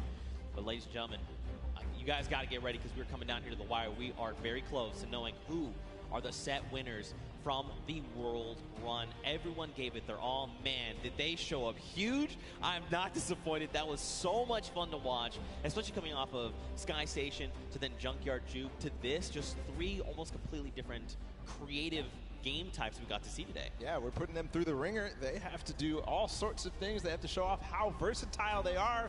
And in the World Run, they showed it. All the teams who did compete and play in the World Run to qualify for here ended up showing off really well. Obviously, the Fish Fam with Scissors and company, they had probably one of the most difficult elimination runs ever. Yeah. So clutch to be able to perform here. I think we have the standings. I think we have the winners of the set. It's gonna be Fish Fam. Congratulations to the Fish Fam. Look at them. They just want to get back in. They're not even ready to celebrate. They are the winners there of the World Run, and there he is. Fish Stick is walking out with the Silver Llama, ready to present his team this coveted. Look at this thing. It's so shiny. All right, I'm going to go down there and steal this, actually. I want this. I mean, anyway, there you are. The Fish Fam are being presented with the Silver Llama. Look, they're like, yeah, baby, let's go. We got that. That's ours. Well, congratulations, guys. There's the Silver Llama for them. But all focus for them is on to the next matches, because we've got a couple more to go, and it's not over yet. We've got your remixes coming up next. We've got your golden games. Now, first, hold on, Ball. Let's take a look at the standings. I think first, after that last set, look at this. Fish Fam come out on top. Going out of tiebreakers, they are the ones that are victorious, and they walk away with the Silver Llama. But the Ravens Revenge, man, they were putting in a lot of work there, also getting themselves some prize money as well. Sunshine Soldiers there in third, and then the list goes on. Again, keep an eye on those Silver Llamas. These are the guys that are in contention for that final prize pool. Now, if you're one of these teams with the Silver Llamas, you need to secure the Gold Llama, because that is going to come. That's going to be the ultimate tiebreaker. If your team has that Gold Llama, you walk away with the win, especially because it's kind of divvied up amongst other teams. Yeah, the Golden Llama being that ultimate tiebreaker. So the next team to claim it, the first team to claim it, as we see the Fish Fam with their Silver Llama. The first team, the only team to claim the Golden Llama is going to walk away as the champions here. Yeah, for sure. I mean, look, you kind of teased it a little bit. What are these remixes things that we're kind of talking about? You know, what does that mean for the games? Don't even worry. We got you guys covered. We're going to break it all down for you. So, remixes. We're basically going to go back through and play a match of every single match type. Yep. But there's going to be something different about them. So, starting with Sky Station Showdown, the remix for that is that all players can earn points, not just your sword bearer. That is going to be playing a big factor. We've also upped the typical 1,000 points needed up to 3,000.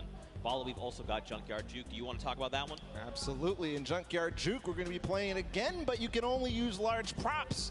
So it might look a little bit silly, but what it means is that it's going to be all the more difficult to score. But at the same time, each large prop is worth 10, so we're not going to see those, you know, small increments between each other. So leads can get large, or they can just stay very small because it's so difficult. Yeah, for sure. And finally, we're going to hit the World Run one more time. But the remix is that players do not respawn. That's right. They're going to have one life. Brutal. That is so hard. We saw how many people struggled, even, you know, to get past that first you know, a couple obstacles. So difficult. If they have one life, it's going to be so difficult. But we are going to be hopping into the first game of the Golden Games. It's Sky Station Showdown with a remix that everybody can earn points. Here we go. Go ahead and count us in here. If you're hanging out at the stadium, we've got 3, 2, 1. And the remix of Sky Station Showdown is underway. 15 minutes counting down. So don't forget, we have a new total cap. That is 3,000. And the remix is that anyone for your team can accrue points. This also stacks, by the way. So if you and your squad are sitting on a point, you're getting 3 points per person per second. So what does that mean? Will that mean players try to push points and lock them down? What will that mean for that center point at 7 minutes that opens up? We'll have to see as the game goes on, man. So we'll have to recall all the different strategies that these teams have, because a lot of players took it very slow. The Fish Fam tried to contain the 1 point. Same thing with the Little Whip Warriors. Same thing with also the Cuddle Crew. But we also had the Llama Record Company all trying to vie and really push for that center point when it opened up. Right now, the initial control point fights are going down. Raven's Revenge has got one. Sunshine Soldiers have gotten one. And the Funky Fighters as well, but not before getting contested. Here's all the second wave. And Blood going in, going to start swinging the sword. Can he chop them up? Danyan instead says, not today, friends. You have all been eliminated. He's going to shut down one there. Well, Bensor going to be shut down. And you've got the Llama Record Company like, hey, what's going on up here? Nope, Danyan is prepared. She saw you coming. She heard the DJ scratches. Back to the island you go. And remember, it does accumulate no matter who is on the point, and also it stacks. So all 4 players are able to grab and stay inside the point. So you'll see at sometimes 12 points at a time going through for a team if all 4 members of their squad are on the point. Right, Ninja racking up eliminations and will be picked up there. The team's VIP being eliminated.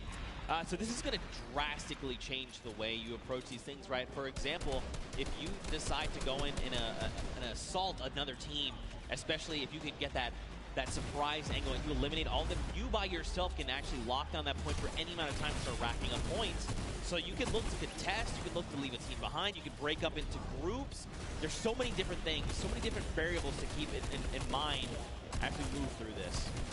Already some innovation here from the Llama Record Company and a couple of other teams. They're hiding a couple people inside of cones so that they will continue to contest. But I think in this mode, it might be more viable to just stay and all fight at the same time. Nobody hiding at all.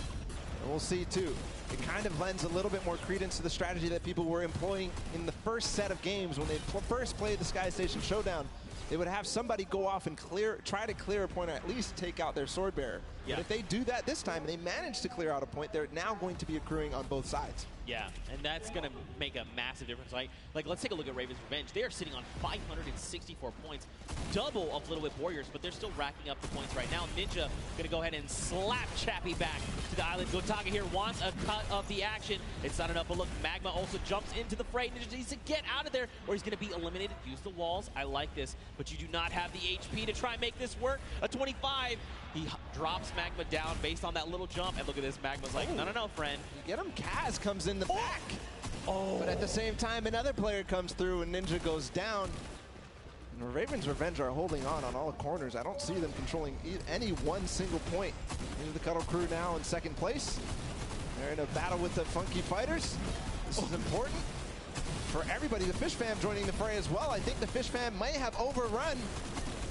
There's School of Fish are taking out the Funky Fighters at last, but no, Suzu gets taken out too. The Cuddle Crew's going to abandon the point and maybe come right back. Suzu finally does control.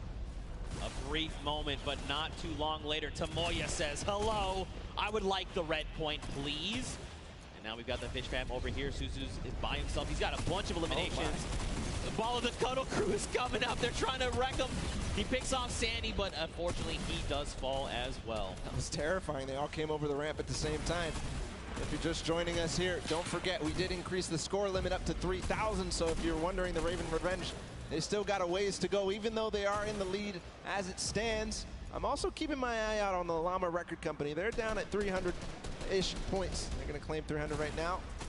And what they do, they always wait until the last moment, until that D point, the last point that opens up in the center, and they make a concerted push. I think that may be very, very strong, because in the first couple of games, as the Fish Fam, or as the Little Whip Warriors trying to make a push here, they're gonna get shut down. The first couple of games, they just controlled it. Every single person was on that D point at the same time. They built their entire base out at the perfect moment. They were waiting for the time to pounce on that last point.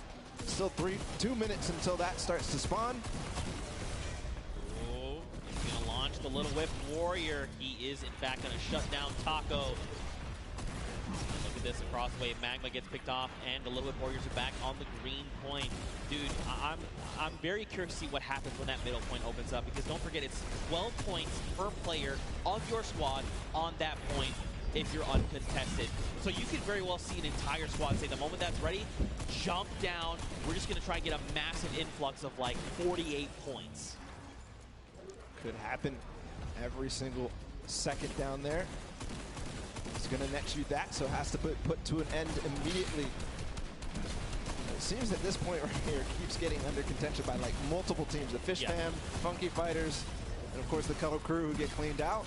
So they're not earning anything really from all fighting at the same time. One team ends up coming out on top, but then it all happens again. So maybe some timing issues here in terms of synchronizing the push on this point specifically. Yeah, I mean, this gets way more hectic when anyone can score points, right? And the Fish Fam have been doing a great job sticking together, going in as pairs, duos, if you will, and trying to shut everyone down, but that's only going to get you so far. It kind of breaks down, too, when everybody can score, because there's so much that more important. If you're by yourself to stay on the point, in the previous iterations, if you're by yourself, you get off the point, because you can't even score. But now you have to stick around. Look at the slaps coming out. Lachlan does take out Scissors, but does fall as well. Now Clytex is just trying to get back into the fray, get himself those height with the impulses. And now don't forget, they have a limited number of builds. It's about 100, I believe. But right now, man, you just need to be turning your attention left and right, trying to eliminate as many players as you possibly can. This remix is shaking the very foundation of this mode. And Clytex goes in, he's going to start trying to take him down. Did not go his way, though. So this is what I'm talking about. Finally, the Fish Fam control this point that the Cutter Crew and Funky Fighters were fighting for so hard. And they control it with all 4 players, so you can see their score rising significantly every second there. At the same time, the Llama Record Company with an evenly timed push as well, but Rubius comes in. Chicken Champions take out 1, but I don't think that's going to be enough. I think the Llama Record Company, no, they don't hold. Or do they? Or do they? That is the question. It looks like, unfortunately, the answer is no, as the Chicken Champions are rolling in on the Sunshine Soldiers. Attacks are going off left and right, but Danyan is just it's just not falling. Just keeps eliminating left and right, getting a little bit of that side. The timing of that push from that took out the Llama Record Company might have actually worked out in their favor, because they're all going to respawn together. 5 seconds for this D point to spawn. You can already see they're hunting. End of Blood, Rubius, Carnifex, they're all going for it because they know the importance. If they can all stand in there at the same time, all the impulses come through before anybody can even build a base, build some protection against them. It's pure chaos down here on the D point. And look, if you're another team on the outside looking in, as all these players are just jumping in toward that center point, you do what Gotag is doing. Let them all fight it out. Let's just sit on the point. No one seems to be paying attention to the fact that we're about halfway through what we need to win. Let them all fight it out. Don't make any sudden moves, right? Don't be the distraction to have someone go, oh wait, there is a point up there. We need to go get those guys. I love what they did just there. They forced the 1 player there, but hold on, the Funky Fighters are all in. They have a base. There's no impulse. They are climbing the leaderboard hard. They're at 3rd right now. They're going to overtake 2nd. If this does not get shut down soon, the Ravens' revenge may have trouble looming. And look at this, Llama Record Company, Hand of Blood, is trying his hand and slaying these players, but it does not go his way as Tamoya comes in. No Llama Record Company, they stay strong. They're still racking up the points. Scissor says, no, friends. This is not allowed. You cannot continue to do this. Clytex also wants in on this as well. And Scissors meets an untimely end. Meanwhile, the Ravens' revenge have not stopped climbing points. If they have 3-4 members up here, it's about even to 1 player on that D point. So just continuing to stay there. Finally, the Little Whip Warriors, Ninja, and crew are going to clean that up and put an end to it just before they hit 2,000. But on the other side, Chicken Champions are looming. They have 4 players on a single point, not the mega point in the center. See what's going on with them. They're all lurking. I don't think anybody really is too worried about them, but you know, with all 4 players here, it could all of a sudden become a nuisance. Back down on that center point. You got Handablood trying his hand again. Did not go his way. Kotu is here though for the Funky Fighters. He was able to rack up a small amount of points, but still, every little point you can gather is going to make a difference going in the end. And look, Gotaga and Raven's Revenge are back on the point, but so are the Funky Fighters. There was 3 for just a moment. Chaos is down, just breaking out down on the center point right now, Bala. What is this? Literally every single sword bearer and almost every single player here from the Llama Record Company is using those tactical shotguns and getting in. But again, the Ravens Revenge are on point with 4 players, just shooting down, throwing impulses where they can, and just making sure they're accruing all those points. Meanwhile, the D point, nobody has gotten anywhere since the Funky Fighters were left there for so long.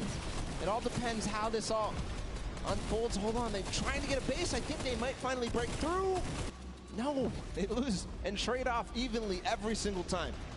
4 minutes left on that timer in Bala. These guys have been uncontested. It's just now that the Little Whip Warriors want to try and make the push. But look at Gotaga. He's literally just slicing through all these ice cream cones. I was going to try and say hot knife through butter, but this is ice cream. It doesn't quite work that way. It's crazy how nobody except the Little Whip Warriors are trying to contest the Ravens Revenge right now. They are sitting on the point by themselves with 4. But again, the Funky Fighters in the center with 4 players. They are not even making any noise. They're not showing that there's anybody there.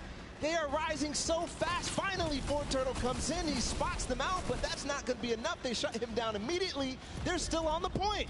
They need to just box this up. They need to bunker down. Look at this. They just overtook the first spot. Someone needs to do something about this. Guys, they're taking up again. You have to go in the center. They get it. Oh, my God. Funky Fighters again take the win here on Sky Station Showdown, the first match of the Golden Games. And that is a huge victory leading into the rest of these.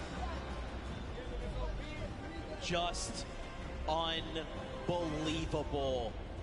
For so long, Gotaga and Raven's Revenge sat on the green point completely uncontested. And then for a moment, everyone forgets about the center point, and that's enough for all 4 members of the Funky Fighters to sit on the point and just rise above everyone else. And by the time everyone could kind of figure out what was going on, it was too late. They stole away the first golden game. Ridiculous that nobody was able to spot that out. It seemed like Turtle was going to say, okay, guys, they're all on the point. Everybody start doing everything you can to stop them, because he saw all 4 members. They went from less than 1,000 once the D point was out to all the way up to win. And it was 400 points between them and the Ravens Revenge at the end there. Right. But you do have to also think about who else came very close in second. Ravens Revenge, who's in third.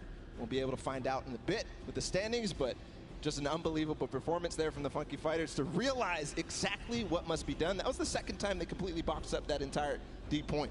Yeah, and just completely uncontested. But that's it for the first of 3 golden games. And for the Funky Fighters, they secure that win.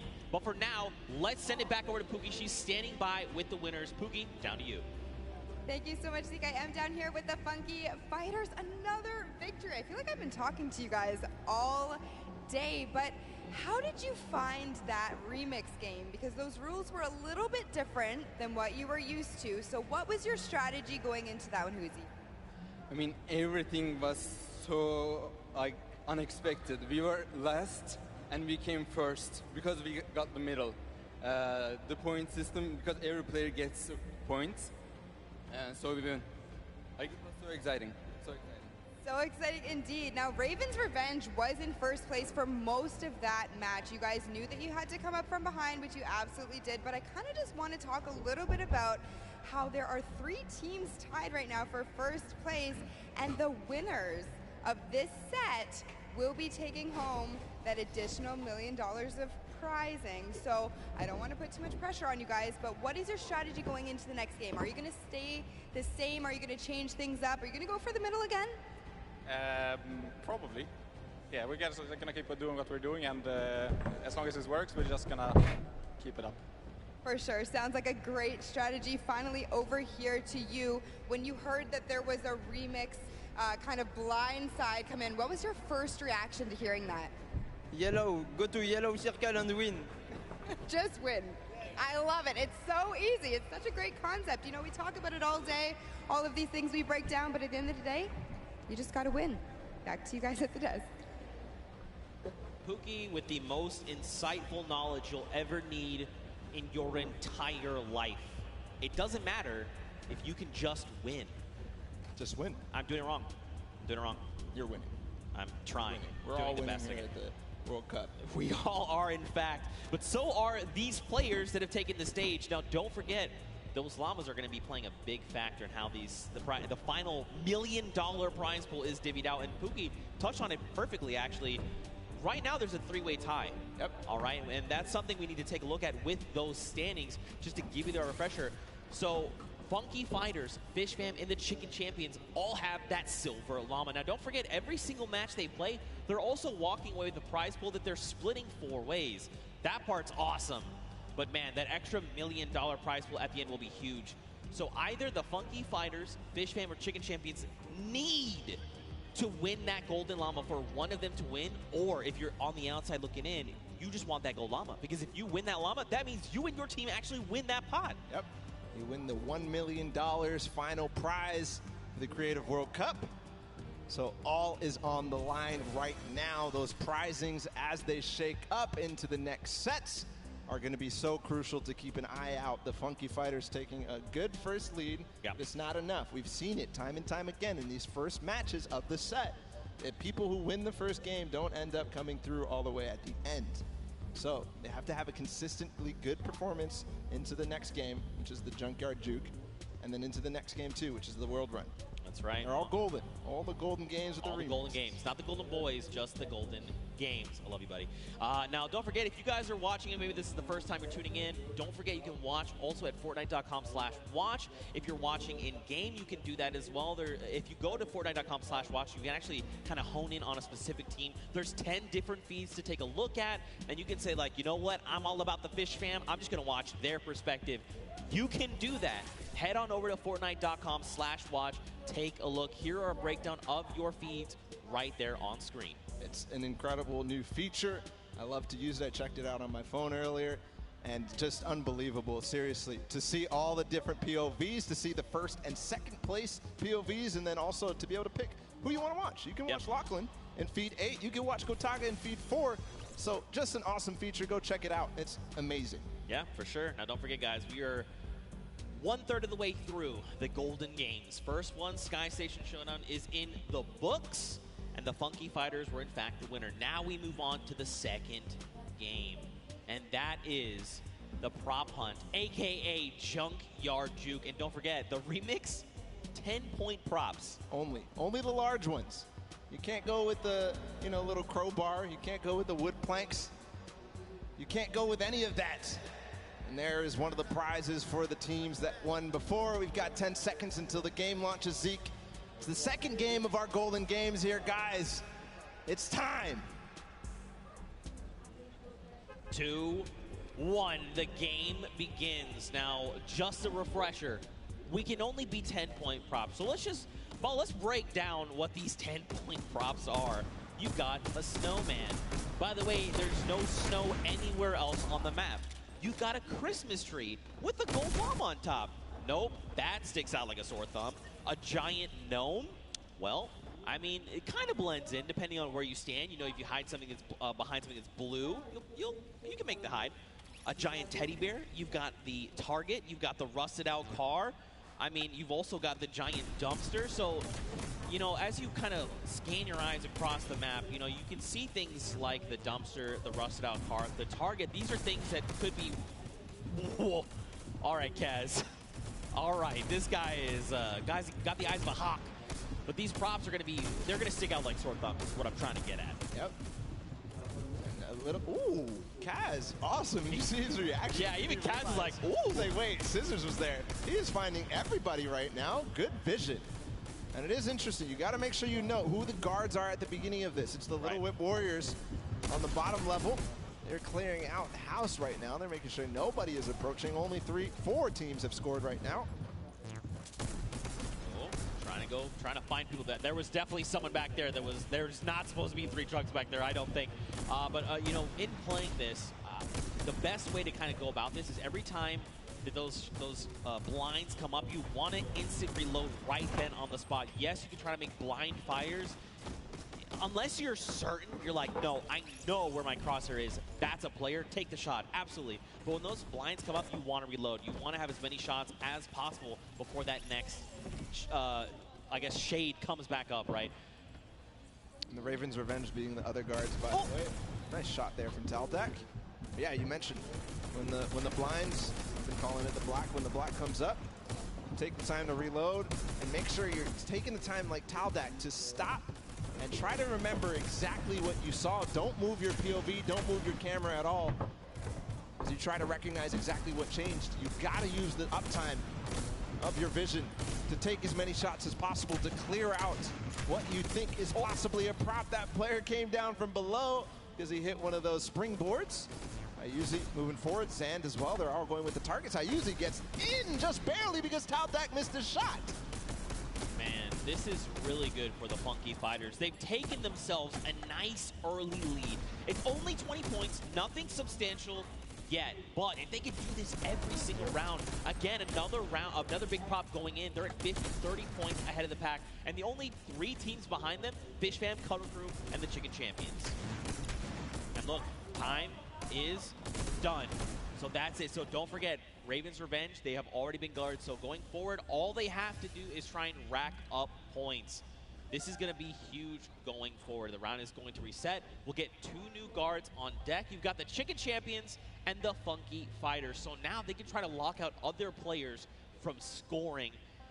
And it depends on how well they do, right? Because again, these are big 10-point props. There's a lot of them as well. You know, the props outnumber you pretty substantially. And if you recall the first game where the Ravens' Revenge were actually in second to the Funky Fighters. So like you said, being able to take your time and make sure that you know exactly what you need to do kind of gives them a little bit of an advantage. But the Funky Fighters really did come out to a huge lead in the first, scoring 5 points, or 5 total. See if they can hold it down right now and keep the lead as it is. The Chicken Champions at 20 are not going to be able to close the gap. But we'll see if the Fish Fam, the Cuddle Crew, and everybody else can approach the Funky Fighters right now. They're trying to stop that from happening. Well, Scissors did just drop in with that 10-point prop, who's closing that gap. If they can get another 10-point prop in, they're going to be tied with the Funky Fighters. But they actually have to make it there to the center to make it into the incinerator. That is going to be make or break. We have 2 minutes left on the clock. And, you know, my first instinct for this would be, you know what, I just got to go. I just got to try and run out as much as I can. That's actually counterintuitive. Right now, you want to just be taking baby steps, right? Just making sure you can secure those points is crucial.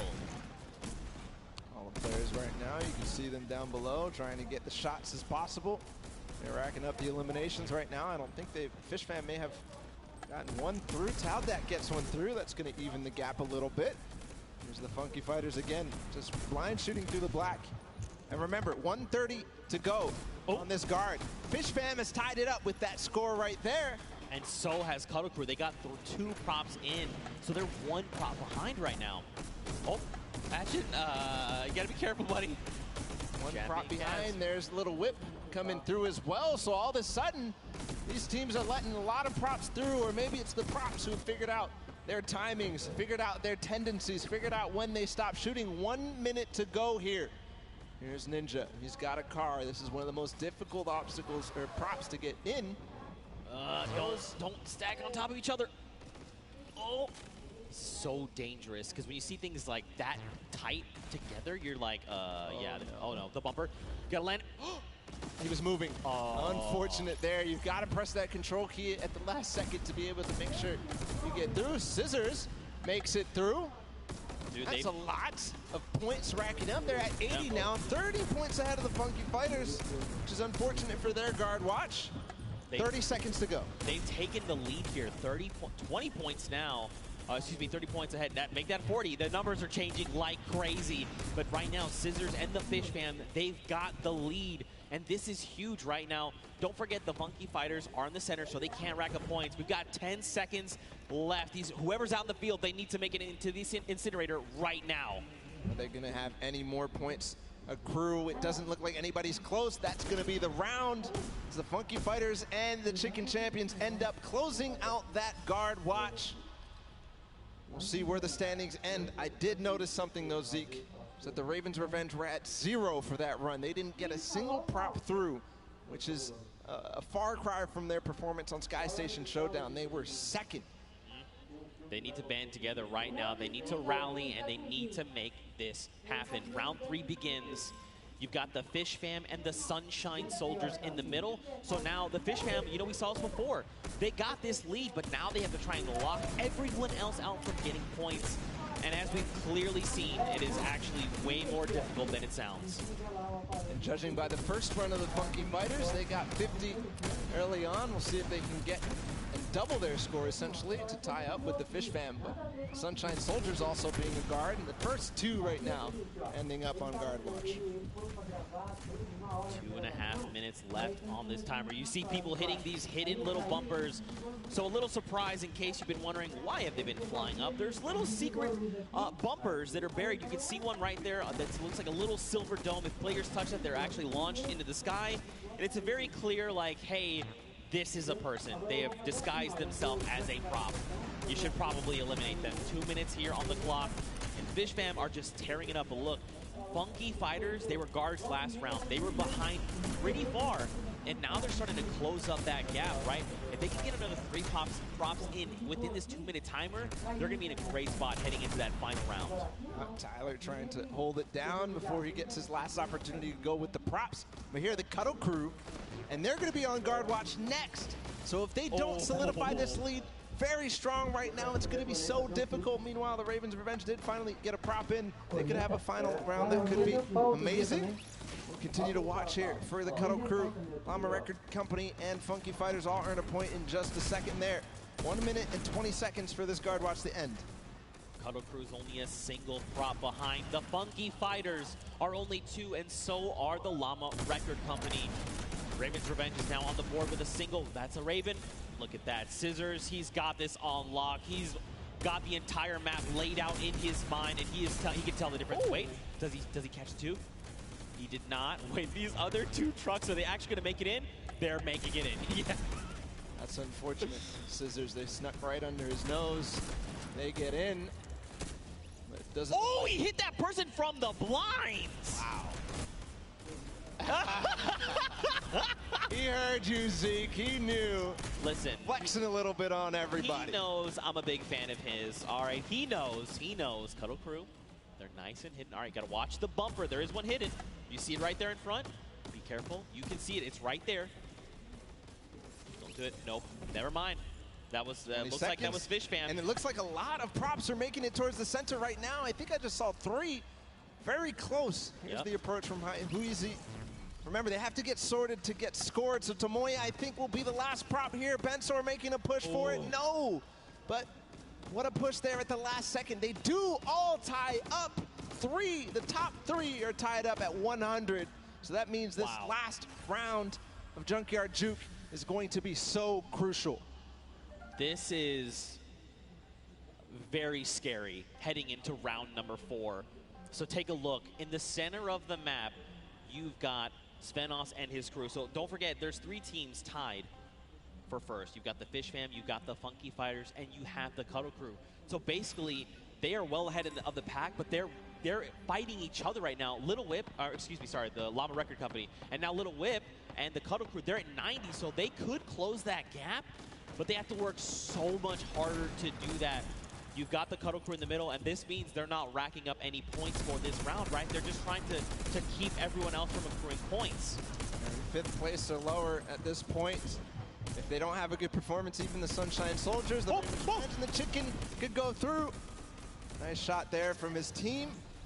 Joining them as well as the Llama Record Company in second place. So second or lower is all they can achieve.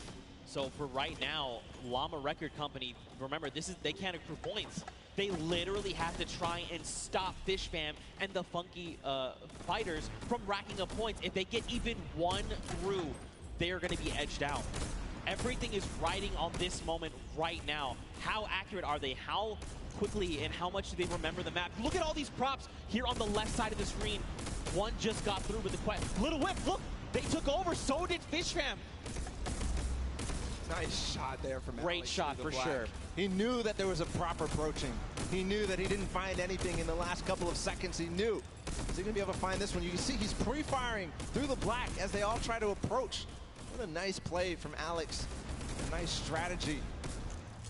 Now remember, now that the Little Whip and Fish Fam have taken the lead, the Funky Fighters fall to 3. And since they got first in the first game, that means it's just more close when you think about the overall standings here. Yeah, look, Little Whip again, get another prop in. They're pushing ahead, man. These guys are pulling away from the pack right now. Llama Record Company, they've got to just start trying to pick off these props. They've got to keep the Fish Fam and the Little Whip down. Maybe have someone else potentially contest, but right now, man, the Little Whip Warriors, Ninja and his team are just destroying this final round. All the rest of the standings so important as well. Svenhouse and Co. and the Llama Record Co. doing a very good job on guard duty right now. Besides the top 2 ending up getting a couple of points, they're not letting anybody below them really earn anything. A lot of props approaching right now.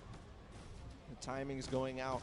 Ninja gets in with the car, scores, and that just solidifies the lead even further, but I think Fish Fam scored. No, they didn't. Look, first place to Little Whip Warriors now. There's no tiebreaker involved. 20 seconds to go. Can anybody else score? You just got to go. Do not jump. You just got to go. That's right. Oh! Okay, there's another round of points coming through. Little Whip at 150. And look, Taldak's right here. That's going to put him at 160 with 10 seconds left. That's the win for sure for the Little Whip Warriors here. And Junkyard Juke as the timer expires. As Ninja scores in the final moments, as well as Taldak. The first win for the Little Whip Warriors, and it couldn't come at a better time here, Zeke. That's right, man. Look, don't forget, those Silver Llamas are scattered right now. This puts them in a great spot. If they can get this World Run win, they could secure themselves that gold llama, and out of nowhere, they could steal away the victory from everyone else around. A fantastic showing of the Little Whip Warriors, man, dude.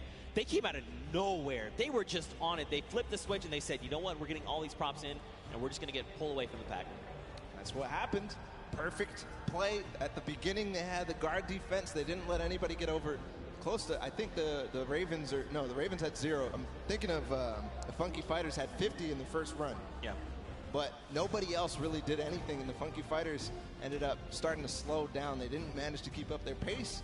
Little Whip Warriors took perfect advantage of that. Yeah, and I mean, you could just kind of see that they were very calm, cool, and collected in the whole thing, right? They just kind of navigated the map correctly.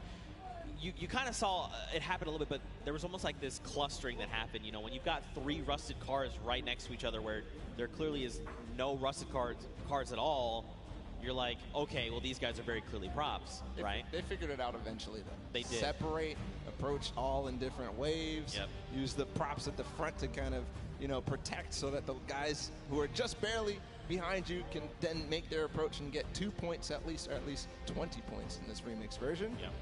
But great performance for Little Whip. Again, couldn't come at a better time because that puts them in contention for this Golden Llama.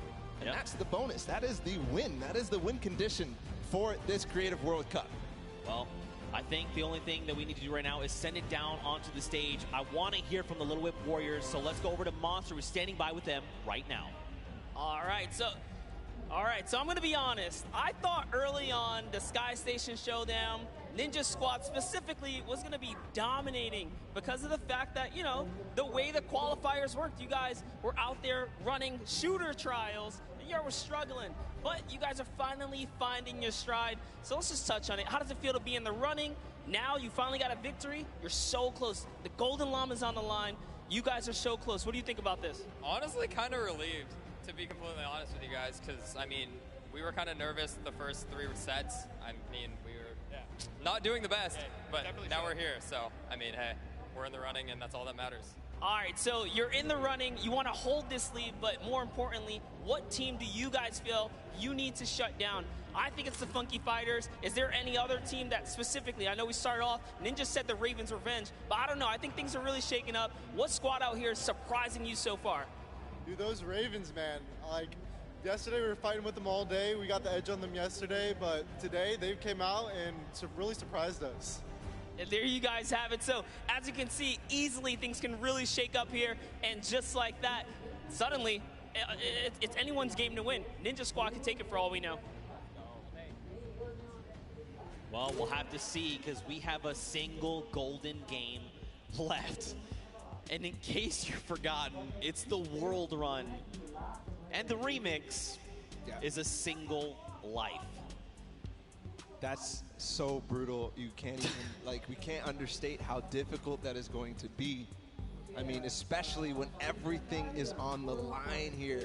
Everything matters. Everybody wants to get first in this last match. That's right, and don't forget, I mean, we've been bouncing around, right? We started on World Run, and we saw 6 teams of 8 rack up to 30 coins, but then we moved to Sky Station Showdown. So now you're like, okay, my mind has to go there and be ready for that. Then we moved to Junkyard Juke, and you're like, okay, we'll have to move again. So these guys may not be in a, you know, once you've been doing it back to back, you've almost built up that muscle memory. They may not have that based on this. Yeah, we'll have to see, man. Very true. You're kind of rusty when you move on to the World Run after these last two. Right? There's no mechanics in Junkyard Juke are the same at all in the World Run. So we'll have to see if they still are warm for that. Yeah, but hey, you know what? If you want to play these things, don't forget they're actually in-game right now. They're available as LTMs. Play them through the weekend. You've got until Sunday. You want to check them out, give them a try. I'm telling you, they are super fun. If you get more coins than me, I got 14. Hit us with the hashtag or tweet at me. That's fine. I'll hold the L. I respect it. I respect it. I'm not a death runner, I'll be honest. I'm not much of a BR player either. I'm pretty bad, actually. That's why Sundown carries me pretty much the entire time. But again, man, let's focus in on these games. Don't forget, let's not talk about how terrible I am. The Gold Llama. That's what's on the line right now. You know, I think Ninja just actually found out what the remix was there. It looked like he had something he was surprised. He was like, wait a minute, what? No, definitely should have known before, but here we go into the World Run. All the players are loading up and getting ready. It's so important to make sure that everything is perfect because you have one chance, one opportunity here to make a difference. If you mess up, it's over. That's right. So I'm looking for Turtle. I'm looking for the players like Scissors, Suzu, who completely clutched up for the Fish Fam, both of them together. And really, it's not on the shoulders of one player. Even more so, right? We were talking about it earlier. The entire team needs to perform. But here, when they could be going out early, everybody needs to step up. Every single person. That's right. This is it, the final opportunity to try and claim the Golden Llama and take a slice of that final $1 million prize pool available to the winner. And of course, let's not forget, the World Cup Creative Champions. The time is now. Here we go. The game is about to begin. If you guys are here watching from the stadium, let them know you support them. Let them hear you right now. Let's hear it for all these teams. That's what I'm talking about. They need your energy right here, right now. 10 seconds before we hop into the game, don't forget, it's World Run. That remix, a single life. Who is going to come out on top right now? It's anyone's game. We'll see who out of the gate as they open right now. Who out of the gate is going to go down? How slow are they going to take this? You can see everybody does not want to move. You can cut the tension with a knife right now. Here, MSYB is going to be the first to go. Danyan in the back as well. Everybody staggering their players so that they know what they need to do one by one. I heard some traps. MSYB, there he goes. Gets the first couple of coins and everybody at the same time. Funky Fighters have 6 right now. What a run so far from MSYB, not missing a beat. And the Funky Fighters are already off to a strong start. Oh, no! MSYB. Oh, an error was made there on his part, but it's okay. He still got his crew. They can still make it through. Funky Fighters are still racking up the coins. Here we go. They're going to pick up their 10th right here, right now. This is literally, I'm telling you, man, this is where this precision jump comes through. Come on. Koto. Two players. He made it. Two players made it. So here through. Actually, right, no, let this, don't even. Just let the whole thing reset. Yep. Take a step back. Let it reset. Is every single one of his teammates down in the bottom left? Yes, it is. It is all on the back of Kotu right now. He's got to make it through. The tricky part of this is he's going to get this coin, but now he has to go back through. That's not the coin to go for then. That was not the coin to go for, but it's okay. He's committed. Come on, you have to guarantee trigger these. Do not fall. Third set. Fourth set. He's through. Okay. Oh, dude, my heart is beating out of my chest right now. This is so just tense. What can you even, like, he's by himself. This is their only chance. He has 11 coins right now, but that's just tied. In the castle, there's not too much danger after those spike traps. Right. So we can move forward. They have to make sure they grab every single coin. Meanwhile, Chicken Champions on the other side, he's by himself as well. I wonder how many different teams have anybody alive right now. Is it really up to the Chicken Champions and the Funky Fighters right now? We'll see. They have plenty of time to work with. They can take it as slow as they possibly want. There's the Cuddle crew. They've got 2. They have 2. Raven's Revenge looks like they have 1 player as well. Okay, nice. The coin is picked up. There's only 1 left here. So remember, 14 is the max amount you can get before heading up to the next level. And the castle is the halfway mark. Just got word that Fish Fam actually has 3 people up. Only 10 coins for them. So maybe taking things slow, letting things play out, and seeing how the other teams do. Because really, the time is not of the essence in this case. Until the very last player. There's Fish Fam. 1 did go down in the meantime. This is Tyler.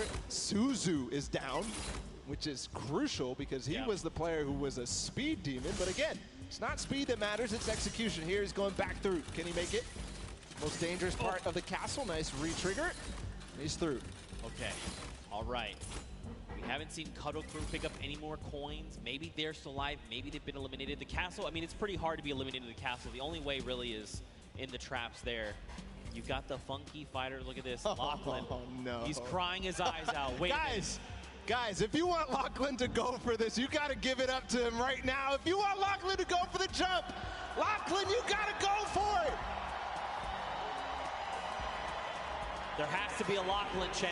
Lachlan, Lachlan, Lachlan. Come on, you have to go. Look, but the thing is, he's talking it through his team. He's like, look, what do I have to do? What do I need to make here, right? And this is good, because remember, they have 6 minutes. They, like you said, they can take this as slow as possible. But again, this is going to come down to these last moments. So Fish Fam actually, right now, they're leading the pack, 15 points. That means they're up on that next tier. And there's some pretty treacherous things happening up there. There you go. Insane and Tyler. They're through the castle. That's why they're all dancing right now, because they know they're starting to be at the hardest part possible, and they know nobody else is here. Based on their coins. Here we go. His teammate did fall up ahead. Gets 1, though. There's the trap trigger.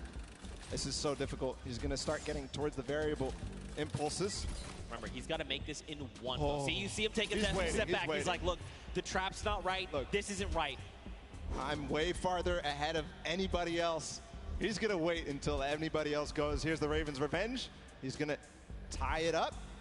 There you go. In terms of place that there are, but the Raven's Revenge don't have anybody else, so he can't get to that other lane to collect those coins. Right. Which is crucial.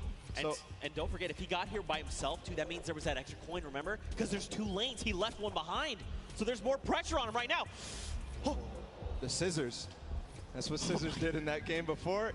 He's going for it. He's not stopping. He does need to make sure he beats the Fish Fam. You can see now Zan going at the same time. Here it is through the jumps. He's waiting a little bit. Jump.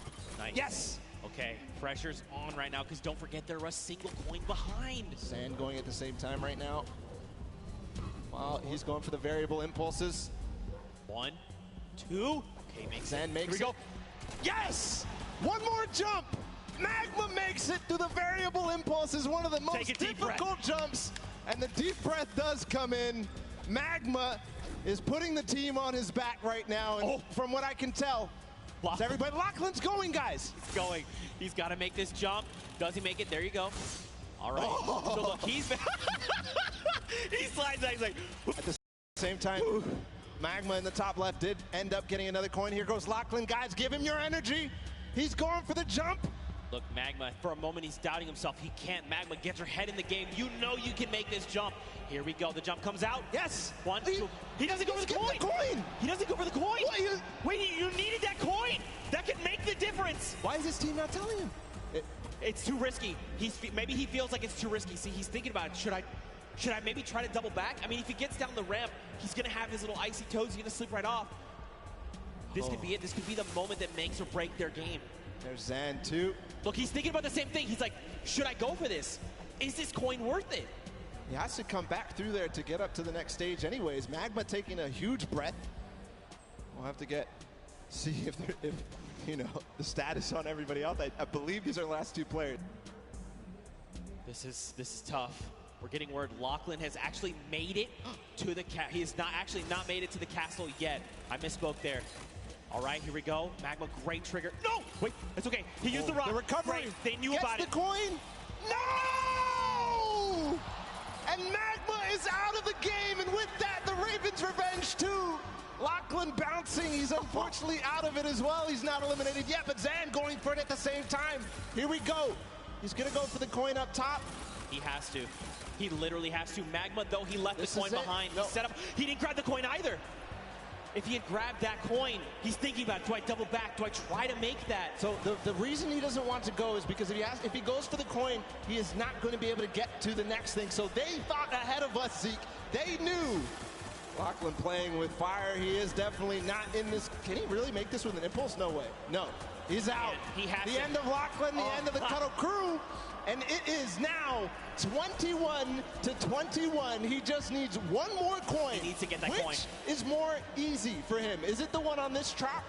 Or is it the one back behind? You can tell he lifted the finger. He said, we need one coin. Just grab this coin right down here. If he can do this without being eliminated. There it is. The win. Oh, he missed it, but gets it with the trap trigger.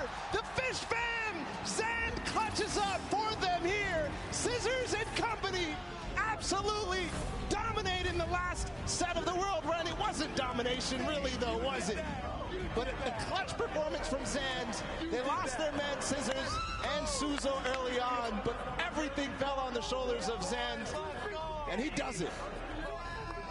This is shaking me to my core, because what does this mean for the standings? In all three Golden Games, we saw a different winner. Funky picked up round 1, Little Whip picked up round 2, and now the Fish Fam picked up round 3. But don't forget, Fish Fam, they had that unbelievable time earlier on with 525. But, I mean, also, Funky Fighters, they got themselves the coins as well, so they all have wins. I'm trying to, like, think. I'm trying to think back, like, all the different standings, because Fish Fam, they had a good performance in Junkyard Junior. Absolutely, right? Right. Hands down. Here's the last moments with Zan. This moment could have won him the Creative World Cup. Think about that for a second. This could be it, man. That literally could have very well. But then the question is, what if that doesn't get them the win? Should he have kept going, right? When he just decided, look, you know what? We've got the coin. Let's end it here. What if they needed to keep going? What if they had gotten one more coin? Could that have made the difference? Are they already in the lead? Is there someone else? Tiebreakers matter. We'll see. Okay. We'll you see. know me, man. I stress out way too hard of this. I get way too into this. I'm sitting here with my pen, just like, what is the calculations here, Zeke? I don't even know. I'm running the numbers. Nail-biting finish, that's for sure. Right? We could all agree that. Guys, did you like that finish here today? Zan clutching up. Guys! They're asleep. They're asleep. They're asleep. They want to know what's happening. They don't know what we're asking them. I mean, guys, here in the stadium, was that not insane?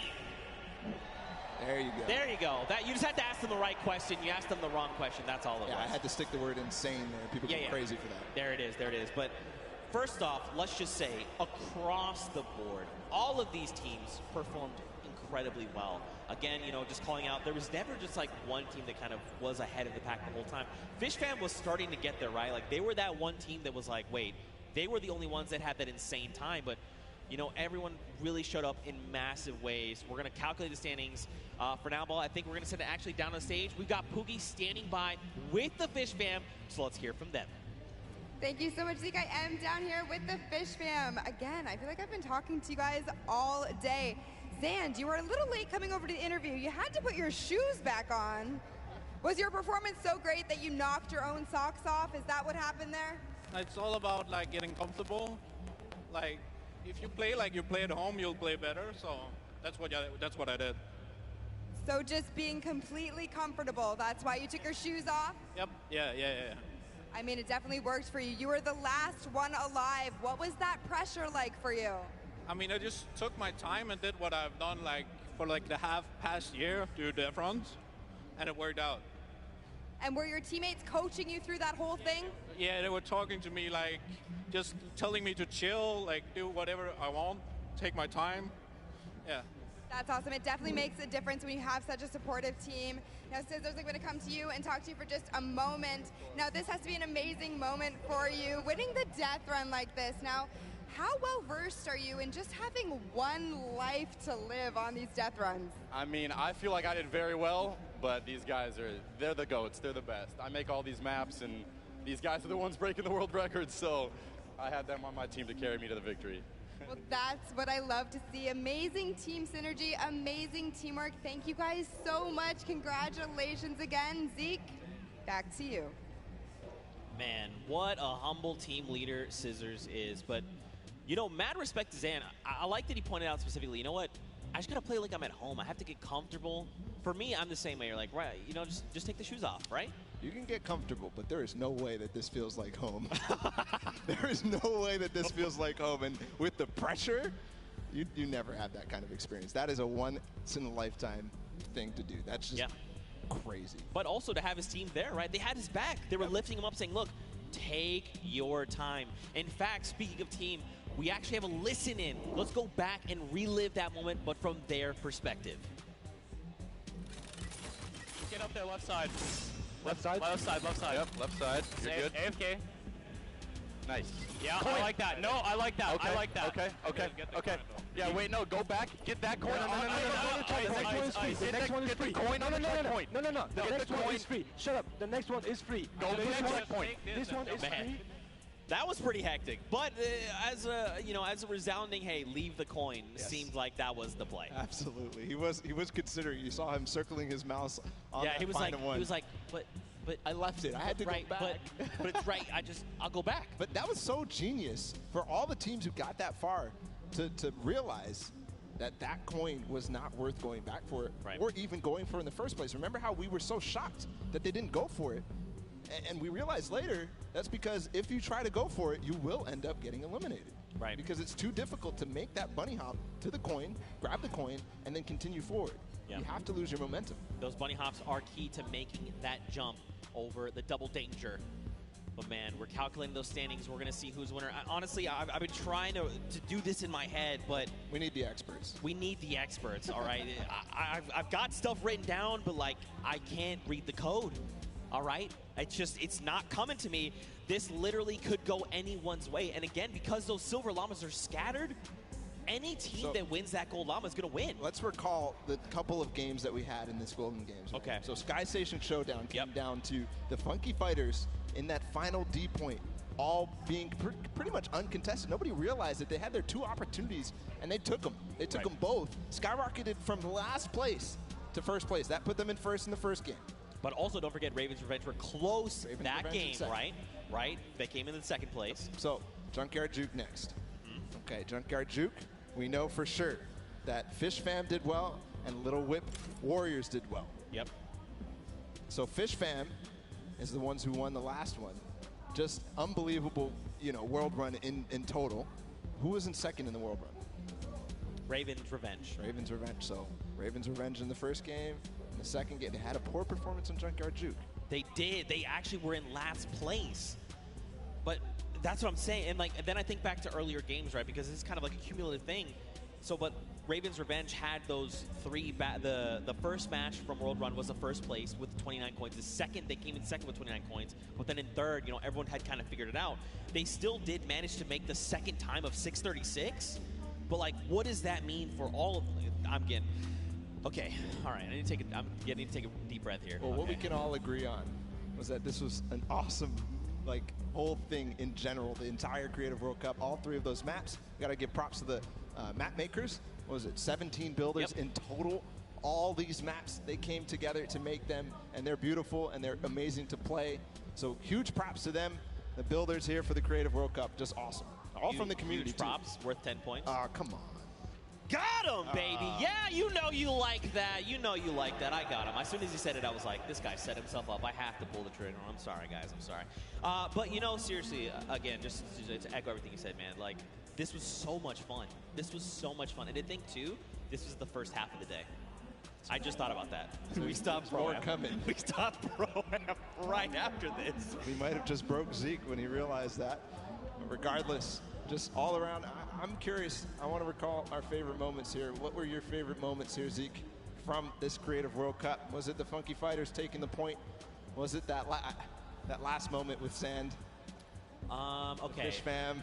So that was definitely, absolutely. If that wasn't your favorite moment of the whole Creative Finals, I'm not sure what else could top that. Maybe there's something I'm not thinking about. I think back to when, you know, the Fish Fam, they had to clutch up that win and they come through with the 5:25 time. We watched Scissors in that run. He just tore through 4 obstacles, literally back to back in one life. Now, eventually he was eliminated, but still, like, that takes so much precision, and he made it look easy. That's not something that you just do. I mean, I'd argue he's the grandfather of creative, right? Like, he's the guy that stepped forward and said, hey, you want to do this thing called a death run? And people are like, what? He's like, hey, do you like traps? Do you like respawning? How iconic for that moment to be Scissors and his team. And how iconic would it be if that world run ended up being the decider? But besides that, I know a lot of people here were interested in Lachlan's final performances. We're going to go ahead and take a listen in with his team at the end of that run for him. All right. Sandy, I'm going to start playing, okay? All right, yeah. Or actually, no, I'll start playing when you get to the impulse bar. Boy. Nice, There's a coin above you. Let's go. Well, lucky you get this. I'll try, I guess. Yeah. Oh. This is the jump that I don't think I can Yeah. Oh my god, Mac. Well, here we go. No. Okay, that's... No. He actually almost hit that line. I think if he had thrown that impulse the moment he went up, he actually would have impulsed over. Like, it would have been a little hop. I was thinking the wall there. Yeah. Right? Just bouncing himself off the wall at the last moment. That would have been crazy. That would have been clutch. That would have been insanely clutch. That would clutch. have gotten everybody out of their seats because it was those last 3 teams. Yeah. Those last 3 teams. I'm glad we got him to, you know, get the confidence to go for the jumps. Look, it's tough. Like, honestly, like, and then that kind of goes back to what I was saying earlier. You know, when you've been doing this world run over and over. Because don't forget, even in those, when we were in that big section, like, he was killing it. Absolutely. But then when you're like, okay, we're going to the Golden Games, these things have remixes. We'd have to change kind of the way I'm thinking and approach these things. Go from Sky Station to now, like, oh, we can all earn points. What's our strategy? Then we go to Junkyard Juke. Wait, we have to be 10-point props. You know, maybe I've been running around as a 2-point prop. Maybe I've been that guy that's been rolling in with the 2-point props. And then being like, oh, yeah, world run, we got it, no problem.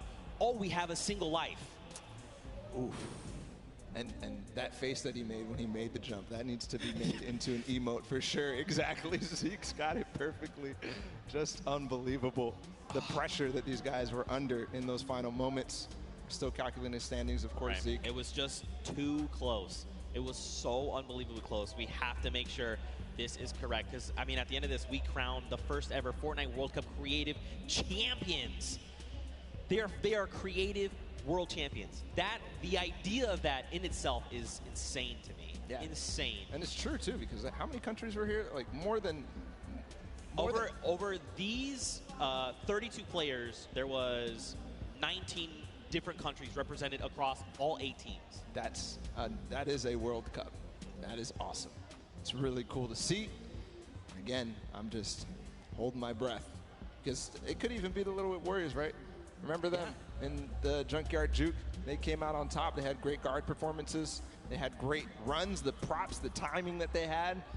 everything matters. And when you look back at it and you're really reflecting, all those single props, the timing that Ninja had when he got into those last couple of seconds, remember? Because it was Ninja and Taldak who ended up getting those props at the last couple. It was literally 20 seconds to go in the map, and they clutch up and make sure that their lead is solidified between first and second. Yeah, I mean, this seriously could go any way. And we're getting closer and closer to finding out who that is, who will ultimately take home that golden llama and be the Fortnite World Champions of Creative. I mean, we hope you guys here in the stadium have been enjoying all the action. I know it's tense. I know. I'm right there with you. My heart is racing. I'm tense too. I feel it. Trust me. And I know for sure these guys on the stage are feeling the exact same way, okay? And now we're getting closer. They're feeling so tense. Just ridiculously tense. Yeah. Unbelievable. If I'm them, I'm literally just, my heart is beating. I don't know what to do. I'm twiddling my thumbs. I'm doing that right now with my pen. I'm not even playing. All right. Ooh. We have calculated the final standings. The votes have been tallied, and the winner of the golden game